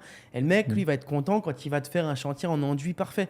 Et il a raison, c'est une forme de réussite. Et c'est trop bien, tu vois. J'ai une autre personne qui est... totalement à l'extrême et qui lui est un peu mélancolique, qui écrit des poèmes, etc. Et lui, bah, pour lui, sa réussite, ça va être de faire, je sais pas, 10 poèmes par semaine. Mm. Tu vois, et c'est leur forme de réussite, mais nous, la réussite dans laquelle on la conçoit, je pense, si on parle de cette réussite-là, parce que c'est de cette réussite-là qu'on parle, je pense que c'est compliqué pour tout le monde, honnêtement. Bien sûr. Honnêtement, on conçoit. Alors oui, Mm. demain, tu prends n'importe qui, ça c'est vrai, tu prends une grande partie de la population, tous les jours, tu lui fais écouter 2 podcasts, tu lui fais lire 1 livre par mois ou 2 livres par mois.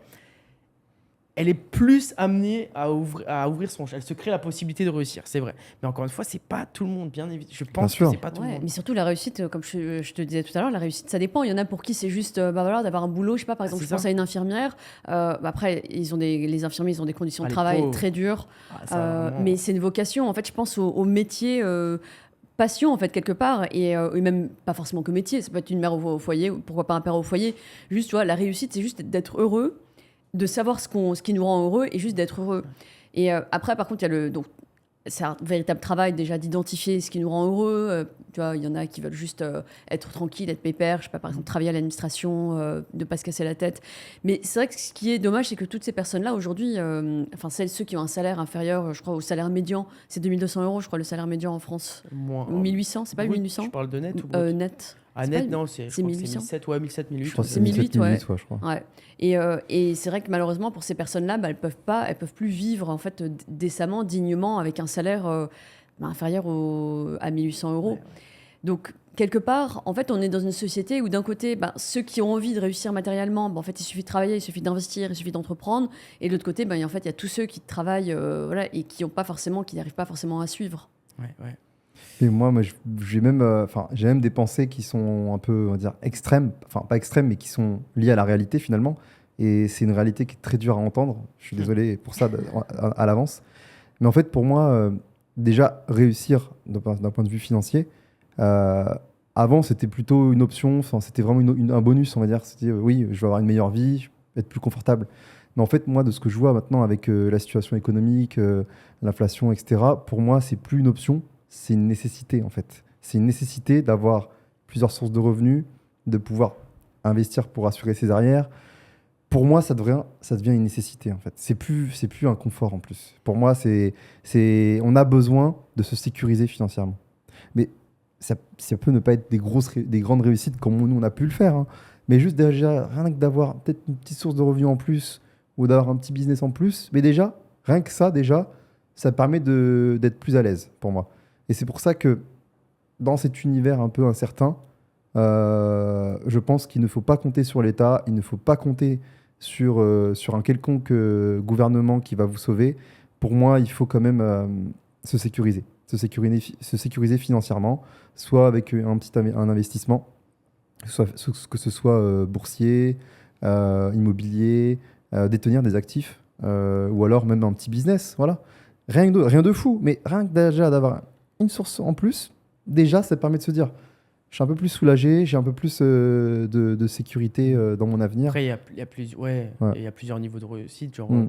moi, perso, je considère pas d'avoir réussi. Je serais content quand je ferai 1 million par Oui, mois. ah bah oui, Que, bien sûr. Moi, que- ouais. Voilà, tu vois. Moi, je Bien parle sûr. vraiment réussite, tu vois, d'être heureux, d'être à l'aise. Ouais, Même d'être- pas heureux, d'être à Oui, l'aise. à Enfin, tu vois, l'aise, d'être à l'aise. bien. Ouais, De te lever le matin, Ouais, voilà, c'est ça. tu vois. Pour moi, je me dis, la réussite, c'est quand tu.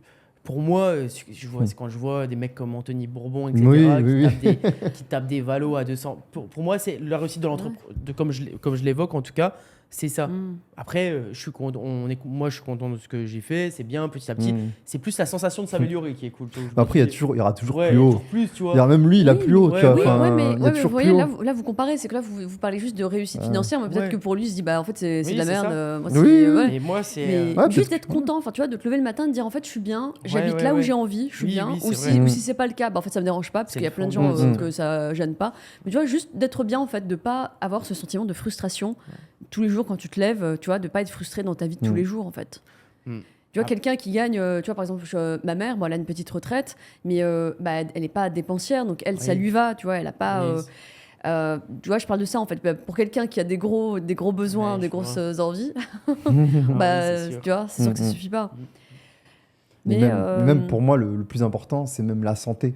Ouais, Ah bah oui, Parce que ça, si- ça, c'est numéro un. numéro si un. t'es Si blind- t'as pas la bah, santé, si t'as pas Bah la oui. santé, tu fais rien. Si t'es Demain, blindé, t'as pas Bah la oui. santé. Ah bah si oui. t'es blindé, t'as pas la santé, ça sert à rien en fait. Non, mais Enfin, Ouais. tout ce qu'on dit là, Ouais. Voilà, demain, on a pas la c'est pour santé. ça, En fait, c'est d'abord c'est d'abord un- la santé, après, c'est Ah les bah proches, oui, d'avoir oui, un oui. entourage, Oui, tu voilà. vois, Un entourage complet. un entourage, Et voilà, ensuite, il y a l'aspect familial, financier. d'aimer et Ouais. d'être aimé. Et après, il y a la réussite matérielle, ouais. Ouais, c'est ça. Ouais. C'est ça, exactement. Et c'est pour ça que c'est important de bien dormir, bien manger, voilà, les choses basiques qu'on connaît tous finalement, bien Ouais. s'alimenter. Et ouais, pour moi, c'est game changer. Ouais. Ouais. Et c'est sûr qu'il y a différents types de réussite, parce que tu vois, moi aussi, j'ai aussi des amis qui sont comme ça. Moi pour eux, c'est faire du bivouac en montagne, faire Ah de la oui. moto. Mhm. Ça régale. Bah Pour oui. eux, c'est une réussite, tu vois. Ah oui. Bien sûr. Voyager souvent, Ouais, ouais. construire une belle famille, c'est une forme de réussite c'est aussi. Ça peut être plein de choses. Voilà, construire une maison en fin fond de l'Ardèche Des périodes, avec c'est du. tout ça, non, je suis D'être d'accord. heureux. Voilà, c'est ça, ouais, Ouais, d'être ouais. heureux finalement. Donc c'est Et, pour ça qu'il oui. n'y a pas qu'une seule réussite Non, c'est finalement. vrai. Et c'est pas que financier.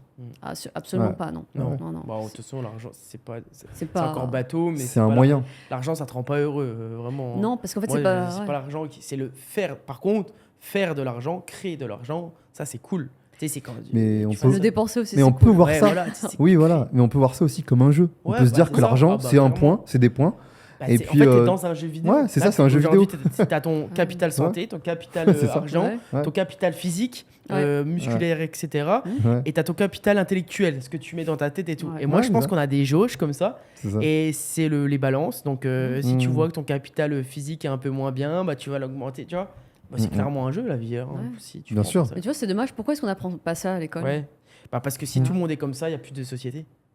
Ouais, mais attends, t'es pas Si obligé d'avoir. aujourd'hui, on a 65 millions de personnes qui parlent comme ça, bah, c'est-à-dire que pour moi, c'est Non pas mais, viable. non mais attends, t'es pas obligé d'apprendre aux gens à l'école de devenir riche et de faire de l'argent. Non, Ah non, non, mais tu c'est ce qu'on peux vient de juste- parler, on vient de dire Oui. le cap... Ouais. c'est pas tout ce qu'on Oui. vient de dire. Il y Ouais, a des voilà. gens qui sont heureux d'aller faire du bivouac. Oui. Non, en Oui. fait, la réussite matérielle, Mm. c'est juste. Déjà, il y a des curseurs différents et tout le monde ne cherche pas à être Ouais. riche. Bah, Tout le monde ne Bien sûr. recherche pas la Ouais, c'est richesse vrai, ça, matérielle, en tout cas. Bien Tout sûr. le monde ne recherche pas la richesse. Par contre, tout le monde cherche le bonheur, le bien-être, Oui, oui. Bien sûr. Tout le monde bien-être, veut être quoi. heureux, bien sûr. d'être Bien sûr. heureux. Non, mais c'est vrai que oui, après, c'est le Mm. système scolaire, etc. Mais bon. je sais Non mais pas. déjà, Je sais pas déjà rien que leur fait de leur apprendre à gérer un budget, gérer leurs dépenses, déjà c'est basique, mais c'est L'intelligence financière. l'intelligence financière déjà, sans forcément leur parler de pouvoir investir massivement, non, mais déjà rien que le fait de leur parler d'un budget, de comment gérer son argent, déjà c'est pas mal. Bah, c'est vrai que déjà, en fait, à choisir entre des cours de flûte ou des cours de d'intelligence financière. Ou, Oui, pas, c'est vrai. Ah moi la flûte, ça a toujours été catastrophique. J'avais des 0, des 2. Nous, on avait des pianos, on avait des synthés. Ah ouais, Au moi, collège, ouais. La flûte. Ah, moi, la je flûte, je c'était rigolais jamais- bien en flûte. Moi. Ah moi la Je flûte rigolais bien avec c'était les copains. horrible. Mais qu'est-ce que ça nous a appris, la flûte? La flûte, Il y a bah, tellement de choses. En fait, le collège, lycée, ça t'apprend juste à sociabiliser. Ça t'apprend à te faire Ouais. des amis, ça t'apprend à comment se comporte un groupe. C'est une télé-réalité. Hein. Ouais, enfin, Le lycée et le collège, c'est une télé-réalité. C'est-à-dire que Ouais. qui est populaire, qui ne l'est pas. Ouais, c'est ça. Comment tu gères un groupe. Ouais, c'est vrai ça. C'est une télé-réalité. Il y avait le Ça plus t'apprend à smart, le comment plus- te comporter dans la vie. Ouais. C'est pas les maths ou qui va t'aider. Mais attends, ce qui est dingue, c'est que moi, les premiers de la classe, je me souviens, les premiers de la classe du collège et du lycée, Oui. Mais en fait, là, tu les vois actuellement, c'est pas les plus heureux. C'est pas le plus heureux. Même d'un ouais. point de vue financier. Hein. Ouais. J'ai remarqué ça. Alors que moi, avec mon C'est ça 6 qui est de ouf. moyenne, C'est ça qui est Ouais. ouf. ouais, bah oui, c'est Ouais, vrai. Ouais, parce qu'en ouais. fait, donc pour revenir sur le thème de la réussite, en fait, c'est là que tu vois la différence entre le fait d'être bon à l'école et le fait d'être bon dans la vie, en fait, de réussir Ouais. sa vie. Parce que ça n'a rien à voir. En fait, les compétences qui sont demandées à l'école n'ont rien à voir avec les compétences qui sont exigées par la vie, en fait, la vie au quotidien. Et pour moi, c'est savoir ce qu'on veut, faire les bons choix, savoir se réorienter si on est au mauvais endroit, si on a fait les mauvais choix, etc. Moi, je lui dis ça parce qu'en fait, j'ai mis du temps à trouver ma voie. Ça a mis du temps parce que je savais pas. Moi, en fait, j'ai mis du temps à trouver ce pourquoi j'étais véritablement faite. Et il y en a beaucoup. Surtout, en fait, j'ai l'impression que les plus intelligents à l'école sont les plus ceux qui exécutent le mieux, qui sont le plus assidus. Mais du coup, quand tu es comme ça, parce que moi j'ai passé beaucoup de temps dans les études, Bah ouais, j'ai tu passé m'étonnes. des années, et quand tu es comme ça, en fait, tu es dans une boîte, en fait, c'est qu'on t'apprend à réfléchir Ouais. dans un domaine, dans ton domaine. Moi, en l'occurrence, c'était le droit, mais ça ne laissait pas du tout Place à autre la chose. place à autre chose, à imaginer autre chose. Il y avait rien d'autre, quoi. Et moi, j'ai mis du temps à sortir en fait de cette boîte dans laquelle j'étais très bonne, mais du coup qui n'est pas du tout ce qu'il faut pour réussir et être épanoui dans la vie. Ouais, puis, ouais. Ouais, puis moi, j'ai remarqué aussi, plus tu fais des études et moins tu prends de risques et moins tu passes à l'action, en fait. Plus Ouais. tu t'es attentiste, tu veux pas réfléchis prendre. trop. Tu réfléchis beaucoup, Ah oui. t'es trop dans la réflexion et finalement, ton tu école prends pas de- d'action. Ton école Ouais. de vie, tu sors d'études, tu Ouais. prends un sac à dos, tu voyages partout C'est ça. dans le monde, tu Ouais. rencontres plein de personnes, tu tombes, tu t'échoues, tu fais plein de trucs. C'est Ouais. ton école de vie. C'est ça. Et plus tu as passé du temps dans les études, et plus tu te dis, tu as passé. Ah oui. C'est comme l'investissement. Tu te dis, tu pas envie de perdre tout ce que tu as fait pendant toutes ces années. Toutes ces années. Tu pas envie de perdre tout ce que tu as appris. Et du coup, bah, tu prends moins de risques forcément parce que tu pas envie de tout perdre. Ouais, c'est ça. C'est... Bah oui, en fait, c'est que en Ouais. fait, ton cerveau, il est plein. Ouais, C'est-à-dire, il est plein il est et plein, tu te dis, mais pourquoi j'ai fait tout ça? Ouais. Et en fait, c'est comme un bagage que tu as Ouais. au fond de toi et tu pas envie de le perdre. Tu vois, alors qu'un mec qui démarre de zéro et qui a rien, mais il a rien à perdre. Il a Le rien mec, à tu vois, perdre. il y va, il fonce quoi. Ouais. Tu vois, il y va sans filer finalement. Ouais, Donc c'est vrai. ouais. Ouais.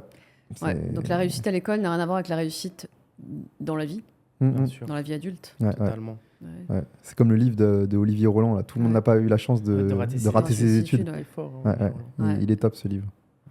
C'est tellement vrai. C'est quoi d'ailleurs, en parlant de livres, votre top 3 livres? Genre, Hmm. t'as 3 livres là qui te viennent en tête, tu dis, eux, ils m'ont impacté un peu. Alors moi, numéro 1, Père riche, Père pauvre. Ouais. Déjà, ok. parce que ce livre, il t'apprend Robert vraiment, en fait, Kiyosaki, ouais. de Kiyosaki, il t'apprend vraiment le concept de travailler pour vivre ou d'investir pour gagner de l'argent. Ensuite, L'autoroute du millionnaire aussi. Ouais. Je l'ai trouvé très, Pas très, très mal. efficace, L'autoroute du millionnaire. Et le dernier, je dirais Le secret. Je Tu connais, vois, ouais, Le je vois. secret. Il y a eu Où un en truc sur gros, Netflix. ouais, ou en gros, tous ces livres en fait, sur la loi d'attraction, en fait, tous ces livres qui expliquent que on a le pouvoir en nous de changer notre vie, en fait. Ouais. Voilà. Toi? Moi, il y a un livre que j'ai adoré, c'est Le pouvoir du moment présent. Ouais. Parce qu'en fait, Cartol. ouais, parce que ce qui est dingue avec cette philosophie, c'est de se dire en fait le seul moment où tu es capable de changer ta vie, c'est le moment présent, c'est le maintenant. Tu vois, tu rates pas le passé, tu rates pas le futur, parce que le passé te rend nostalgique, le futur te rend anxieux, et alors que si tu te concentres sur le présent, bah là en fait c'est là où tu décides vraiment de ta vie et de ce que tu fais. Et pour moi, ce livre, ça m'a beaucoup aidé à me recentrer sur moi et de pouvoir vraiment prendre des actions. Ok. Au plus tôt, ouais. Ça, Ouais. c'est ton top 3e, 2e, premier? Bah, en fait, moi, il y en a deux qui se rejoignent. Enfin, Ouais. Ah, vous le avez- Père ouais. riche, Père pauvre, Et ça L'autoroute du m'a mis une millionnaire. bonne claque. Et Un l'autonomie peu- Un millionnaire. petit bonus, là. Sors-nous un petit bonus. Et bah, après, moi, je suis pas un grand fan de Ouais, lecture, ok. je t'avoue. J'ai plus écouté des vidéos, Ouais. YouTube Oui, t'es pas trop. ou alors podcast. T'es plus je suis plus podcast, audio. toi. Je suis plus audio, T'es moi. plus Je suis mémoire plus audio. auditive. Ouais, ouais, Ok. ouais. Tu vois, même par Ok. exemple, Père riche, Père pauvre, je l'ai écouté en audio. Ouais. Tu vois. Ah ouais. Je l'ai Ah, pas tu lu. vois, moi, je Ouais. suis plus vraiment mémoire visuelle de fou. Ouais. Ah oui. J'ai besoin de lire. Après, j'écoute beaucoup de podcasts, mais ouais. Hmm. Ouais, et toi, Top- alors Alors, Hugo, moi, mon mais, top 3 livres, c'est compliqué parce que top 3. Donc, j'en mettrai en 3e position. Le premier qui a tout commencé, c'est Comment se faire des amis de Dale Carnegie. Je pense que c'est ce qui t'intègre l'intelligence sociale et émotionnelle. Ça serait plus le côté intelligence sociale, etc. En 2, j'ai adoré L'art subtil de s'en foutre de Mark Manson. J'ai bien aimé parce que c'est anti-développement personnel. Ça te dit que voilà, le développement personnel, il n'y a pas tout qui est bon à prendre, il n'y a pas tout qui est fou. Deuxième position aussi, je mettrais Réfléchissez et devenez riche de Napoléon Hill. Très fort, ça te montre un peu le cerveau collectif, comment tu montes une équipe, etc. Donc voilà, en premier, c'est compliqué. Mais je dirais c'est un livre récent que je lis là, qui est super, que j'ai fini de lire. C'est Six to Seven Figures, c'est de Justin, je sais plus comment. C'est un livre en anglais, c'est un américain. En gros, il te montre comment passer de 6 chiffres à 7 chiffres. Comment faire plusieurs millions en gros, comment tu développes tes entreprises à ce stade-là. Donc voilà les 4 livres plus, bon c'est pas vrai, le dernier il est plus récent, mais en tout cas Réfléchissez et devenez riche, l'art subtil de s'en foutre et comment se faire des amis, mais aussi je vais rajouter une catégorie qui est à côté parce que pour moi c'est la catégorie que tout le monde devrait lire, c'est tous les livres de Robert Greene. Tous les livres de Robert Greene, les lois du pouvoir, Mastery, les lois de la nature, les lois de la nature humaine, les lois de la guerre, machin, loi du pouvoir, l'art de la séduction, il y a tout. Tous les livres, et je crois que j'ai entendu ça, j'ai pas vérifié, mais c'est des livres qui sont interdits en prison parce que c'est fou. En vrai, Robert Greene, mais c'est une folie. Hein. Je pense que je pense que quelqu'un qui n'a jamais lu, il commence par les petits livres, là, les petits pockets de Robert Greene. Honnêtement, il fait un carton. Au collège, au lycée, partout, dans sa vie, dans ses collègues, etc. Il sait comment convaincre, il sait comment avoir un pouvoir, il sait comment... Tout ça. Voilà. Donc, je pense que c'est... c'est vrai que c'est une bonne... Ils sont incroyables. Donc, voilà. Je pense que quand il faut lire, il faut vraiment faire ça de manière proactive. C'est-à-dire qu'il faut surligner les éléments importants, mettre des post-it... et même limite, quitte à relire 2 fois, 3 fois le livre pour vraiment intégrer les process, ça c'est super important. Parce que souvent, c'est pas la première fois que tu enregistres, c'est la 2e, 3e fois. Ouais, c'est vrai. Ouais. Donc, il y a ça en livre. Voilà. Ouais. Mais tu vois, par exemple, les livres, rien que le fait de lire, je sais pas moi, 20 minutes avant de dormir, déjà, c'est déjà beaucoup. Tous les jours, c'est déjà beaucoup. C'est énorme. Déjà. C'est déjà beaucoup. Du coup, quel conseil vous donneriez à quelqu'un qui est pas bien dans sa vie ou qui veut améliorer sa vie, qui veut qui veut réussir sa vie? Moi, si quelqu'un est vraiment pas bien dans sa vie, etc., qui a faim et qui veut réussir, franchement, la première chose qui déclenche toutes les bonnes habitudes pour moi, c'est faire du sport. Commence à faire du sport de manière régulièrement parce que tout va s'en suivre. Tu vas vouloir bien manger et après, tu vas vouloir progresser sur toi et après, tu vas t'intéresser à d'autres investissements, etc. Mais si je pense que tu as une base sportive où tu as l'impression de progresser au fil du temps, ça t'amènera à bien manger. Après, ça t'amènera à lire sur le sport, à faire de trucs. J'ai l'impression que pour moi, le sport, c'est ce qui te rend bien, en tout cas. Et pour moi aussi, je veux ajouter que si tu es dans un environnement nocif, je pense que c'est bien de s'en écarter. Tu vois, moi, par exemple, si j'étais resté dans ma ville avec la même bande de potes, j'aurais jamais évolué. Tu vois. Donc, le fait de prendre la distance avec certaines personnes qui peuvent être toxiques ou alors qui peuvent qui peuvent être négatifs, je pense que ça peut être bien de pouvoir prendre de la distance, se concentrer sur soi-même et se recréer un environnement plus propice au développement et d'avoir un esprit beaucoup plus sain. Et c'est pour ça que pour moi, il est important de pouvoir se créer cet environnement propice à la réussite. Moi, je dirais pour le premier conseil que je donnerais à quelqu'un qui veut réussir, qui n'est pas bien dans sa vie ou qui n'est pas là où il a envie d'être, c'est d'abord de définir ce qu'il veut. C'est vraiment de définir ce qui le rend heureux, ce qu'il veut et ensuite tout faire pour y arriver. Aller lire et puis essayer de rencontrer des personnes qui y sont, mais vraiment s'extraire de son univers pour aller chercher sa place, pour aller trouver sa place. Parce que moi, personnellement, ça a été mon cas en fait. Donc j'ai décidé à 18 ans, j'ai décidé de faire des études de droit. J'étais très heureuse en fait parce que je voulais changer la société. Je voulais vraiment, je porte très fort en moi des valeurs de justice, d'équité. Et pour moi, le droit, c'était vraiment le moyen de réussir à changer le monde. Après, j'ai grandi, j'ai compris qu'en fait, c'est pas en ayant de belles idées que tu changes le monde, mais c'est en ayant du pouvoir. C'est en ayant du pouvoir. Et comment aujourd'hui tu as du pouvoir en fait en ayant de l'argent. Donc finalement, c'est comme ça que j'ai bifurqué petit à petit vers le droit des affaires et ensuite en fait vers l'entrepreneuriat. Et du coup, moi tout ça, ça a mis du temps. Et j'ai mis du temps à trouver ma place. Parce que c'est ce qu'on disait tout à l'heure, les études te mettent dans un carcan, quand t'as pas le bon environnement, tu sais pas en fait, t'as pas les solutions, t'as aucune idée de ce qui existe. Et donc je dirais, premier conseil à quelqu'un qui voudrait s'extraire de sa condition ou trouver sa place, ce serait de chercher et de jamais abandonner. Ok, bah, c'est top. Mm. C'est pas mal. Mm. Petite Et tu vois, moi, citation. par exemple, quand j'ai commencé à investir, mon frère, il me dit, mais ouais, c'est bien, t'as acheté des apparts, c'est cool, mais en fait, t'es pas riche encore, je comprends pas. Parce que pour lui, en fait, pour lui, la richesse, c'était, je conduis une Lambo, tu vois, enfin, et c'est que l'aspect matériel, tu vois. J'ai une belle montre, et en fait, pour lui, c'était que les signes extérieurs de richesse. Et en fait, bah, je lui ai dit, justement, c'est l'inverse qu'il faut faire. Au lieu d'investir dans des passifs, t'investis dans des actifs qui vont te permettre d'être beaucoup plus serein. Et c'est après qu'il a compris, il me dit ah ouais en fait ouais, t'avais raison maintenant. Il me dit ah oui c'est vrai que t'avais réussi enfin t'as bien fait de penser comme ça du coup parce que je comprends mieux Ouais, le principe. ok. Ouais, j'ai une question Et- pour vous, mais vas-y. Vas-y. C'est quoi être riche pour vous? C'est quoi être riche pour nous? Moi ouais vas-y. Bah, pour être riche, pour moi, c'est. Si on parle d'un montant, je sais pas, mais et- pour moi, être riche, c'est prendre ce que tu dépenses par mois actuellement, tu le multiplies par 3 et tu fais x 30 ans et tu dois avoir ça sur ton compte. Voilà, pour moi, c'est quoi être riche? Si tu dépenses 5 000 par mois, tu prends 15 000, tu fais x 12 pour avoir ton année, ça te fait 175 par an. Tu fais x 10 ans, ça fait 1,7 million, x 3, x 30 ans, voilà, ça te fait 5-6 millions. Si tu as 5-6 millions, si tu as 30 ans d'avance 3 fois, c'est que tu commences à être riche. Mmh. Voilà, pour moi, c'est ça être riche. Ok. Et toi, c'est quoi être riche pour C'est toi? pas mal, c'est pas mal. Moi, pour moi, être riche, c'est vraiment pouvoir faire ce que tu veux dans la vie, être libre de pouvoir voyager, liberté temporelle, liberté financière, d'être avec tes proches. Ça, c'est pour moi, c'est vraiment une Ouais, richesse. bien sûr. Oui, Pour moi, c'est vraiment la forcément. richesse, c'est de pouvoir vivre la vie qu'on veut. Tu vois, par exemple, moi, pour moi, une vie riche, c'est de se lever le matin et de se dire, aujourd'hui, je vais faire vraiment ce que j'aime. Tu vois. Hmm. Et une vie Ouais, bien pauvre, sûr. c'est de se dire, bah ouais, en fait, j'apprécie pas trop ma vie. Même si je gagne 10 000 € par mois, ouais, là, je suis dans mon open space avec tous les banquiers. Ouais, en fait, tu vois, j'ai une vie pauvre. Tu vois, c'est une Ouais, vie c'est pauvre vrai, pour moi. c'est vrai. Et donc, c'est pour ça que pour moi, la définition d'une vie riche, ça dépend de chacun.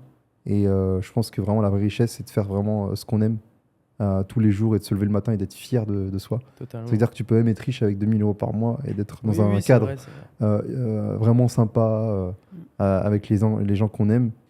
Voilà. Je pense que c'est ça pour moi la vraie richesse.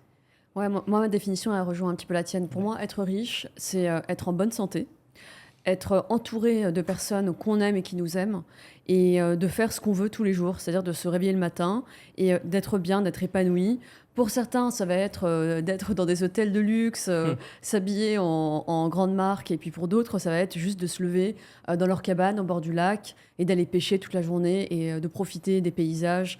Donc c'est juste être heureux, être bien, être satisfait au quotidien de sa vie en fait. Pour moi, être riche, c'est se lever tous les jours heureux d'être là où on est C'est beau. Et en bonne santé, C'est vrai. et en bonne santé. c'est important. C'est Ouais. vrai que c'est important. Ouais. Mm. Est-ce que vous avez une citation pour finir? Je pense que moi, Une citation favorite? Vous n'avez pas une j'ai pas citation de grandes favorite? citations, mais ouais, je pense qu'il faut kiffer la vie en fait. C'est ça, enfin, c'est de faire ce qu'on aime. Et ouais, je... Bah, moi, j'ai pas forcément de citation, mais en tout cas un message à faire passer. Ouais. Je dirais que voilà, aujourd'hui, on a parlé de réussite, d'entrepreneuriat, de trouver sa voie, enfin d'être heureux en fait. Et j'ai juste envie de dire aux gens de ayez la force d'être heureux. Ouais. C'est beau.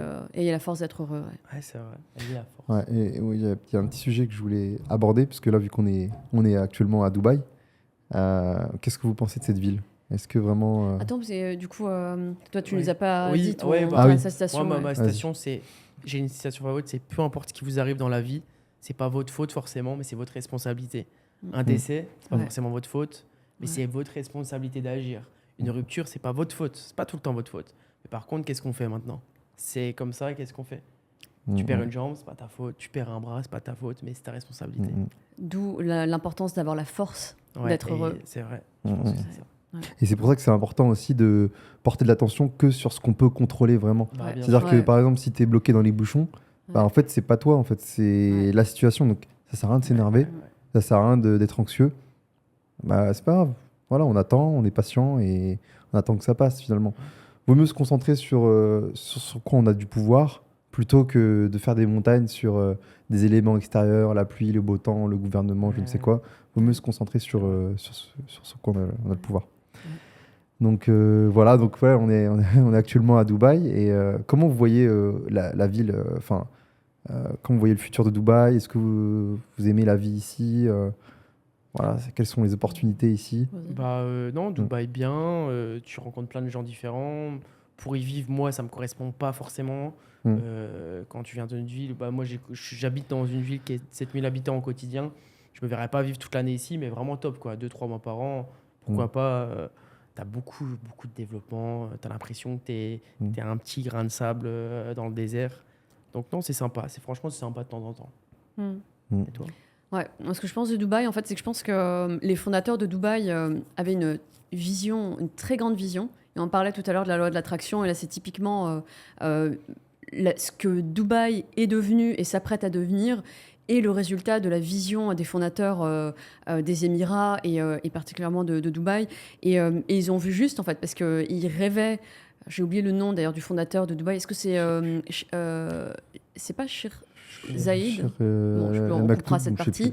En tout cas, les fondateurs des Émirats arabes unis et de Dubaï en particulier avaient une vision tellement forte qu'ils ont réussi à donner vie à cette vision, c'est-à-dire qu'ils ont fait de Dubaï une ville à dimension internationale et qui attire, à l'image de son fondateur, toutes les personnes qui nourrissent de grandes ambitions et qui veulent accomplir de grandes choses. Et je trouve ça juste formidable. Ouais. Et moi, ce que j'aime dans cette ville, c'est vraiment l'énergie. Parce qu'en fait, on peut vite sur Dubaï, on peut vite avoir des a priori. Quand tu t'as jamais été et que tu regardes juste les photos, les vidéos, tu peux te dire que c'est artificiel, que c'est bling bling, que c'est que pour les gens riches, etc.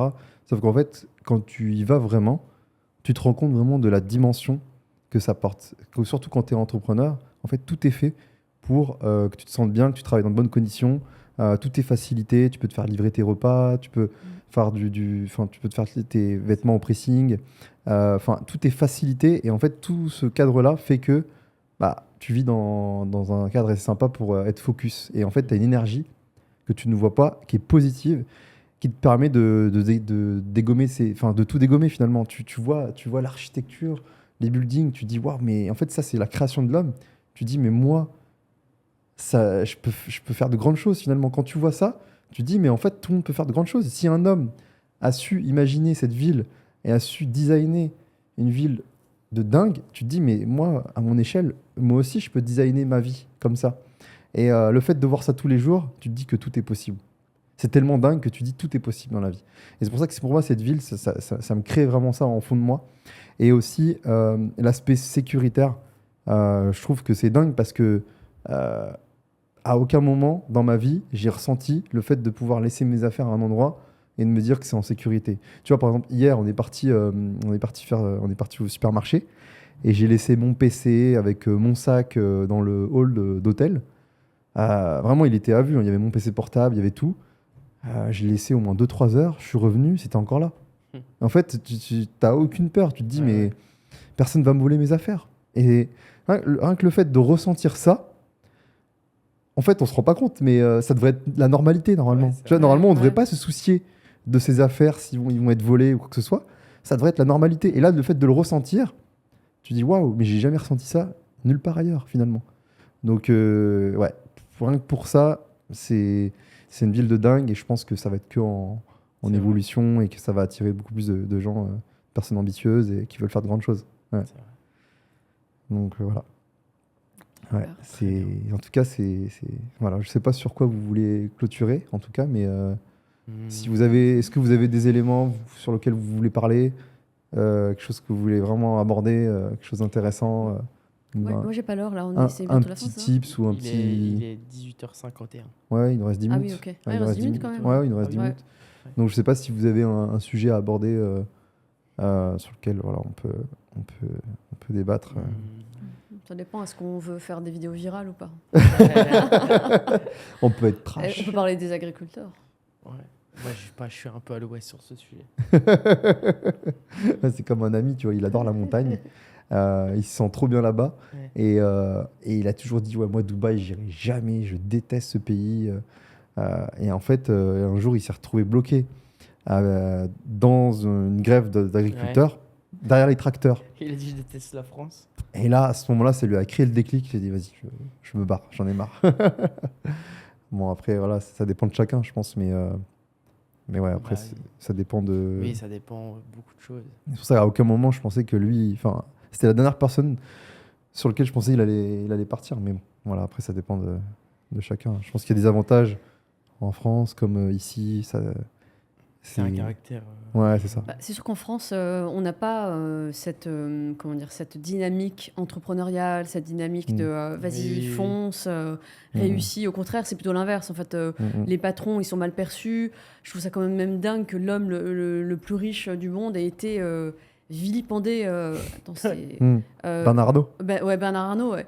Ouais. Mais en fait, C'est je trouve ça fou, ça. incroyable. C'est fou. Alors qu'on devrait ressentir une fierté. Moi, à la rigueur, ce que tu ressens, bon, quelque part, on s'en fiche, mais c'est plutôt Bernard Arnault fait rayonner la France à travers le monde. Et de se dire qu'en France, on a réussi à... Enfin, plutôt, je reprends la phrase. Et surtout, Bernard Arnault montre qu'en France, tu peux, en partant de zéro, ou même, ok, Bernard Arnault vient d'une certaine famille, mais quand même, en France, la France offre la possibilité à qui le veut d'accomplir de grandes choses et de devenir l'homme le plus riche du monde. Enfin, je trouve ça quand même incroyable. Et ça a produit tout l'effet inverse. Et je trouve ça fou, en fait. Je trouve ça dommage parce que, en fait, moi, quand j'ai vu ça, j'ai vu cette news, je me suis dit, mais c'est génial, c'est magnifique, en fait. C'est un modèle. C'est-à-dire que tout le monde a la capacité en France de devenir l'homme le plus riche du monde. C'est clair. Et à l'inverse, il y a eu des réactions mais complètement folles. Je me souviens même, je voyais des commentaires. Enfin, c'est dommage en fait de vilipender des personnes qui ont accompli de grandes choses et en oubliant surtout que ces grands patrons créent de l'emploi, Ah oui, Ouais. payent de l'impôt. c'est les boss, quoi. En fait, Non, mais après, moi, d'un côté, je peux comprendre, mais à moitié, mais parce qu'il y a des personnes qui peuvent se dire, ouais, il y a des entrepreneurs qui sont de plus en plus riches, et moi, je suis de plus en plus pauvre, tu vois. Et faire le parallèle en se disant, bah, pourquoi, tu vois. Parce qu'on vit dans une société, j'allais dire capitaliste. En fait, on vit dans une société où chacun est responsable de sa propre vie. C'est sûr que dans un système, allez, j'oublie mes mots, tout ce qui est Communiste. ouais, voilà, je reprends. C'est sûr que dans un système communiste, bon, et bien évidemment, tout le monde est égal, il n'y a pas de souci. Mais qui produit la richesse? En Ah fait, oui. c'est tout le monde. C'est sûr que quand Ça tu es marche pas. un membre de la société qui ne fait rien, qui n'apporte pas grand-chose à la société, T'es ah bah t'es communiste. bien. Ah oui. Ah bah oui, ah bah t'es Non, bien. mais Bah écoute, oui, t'as tous les bah, efforts c'est ça. des autres. tous les communistes que je connais et que je côtoie plus, c'est des gens qui n'ont jamais travaillé de leur vie, Ouais. Ouais. qui sont là, qui disent ouais mais attends, la propriété c'est n'importe quoi.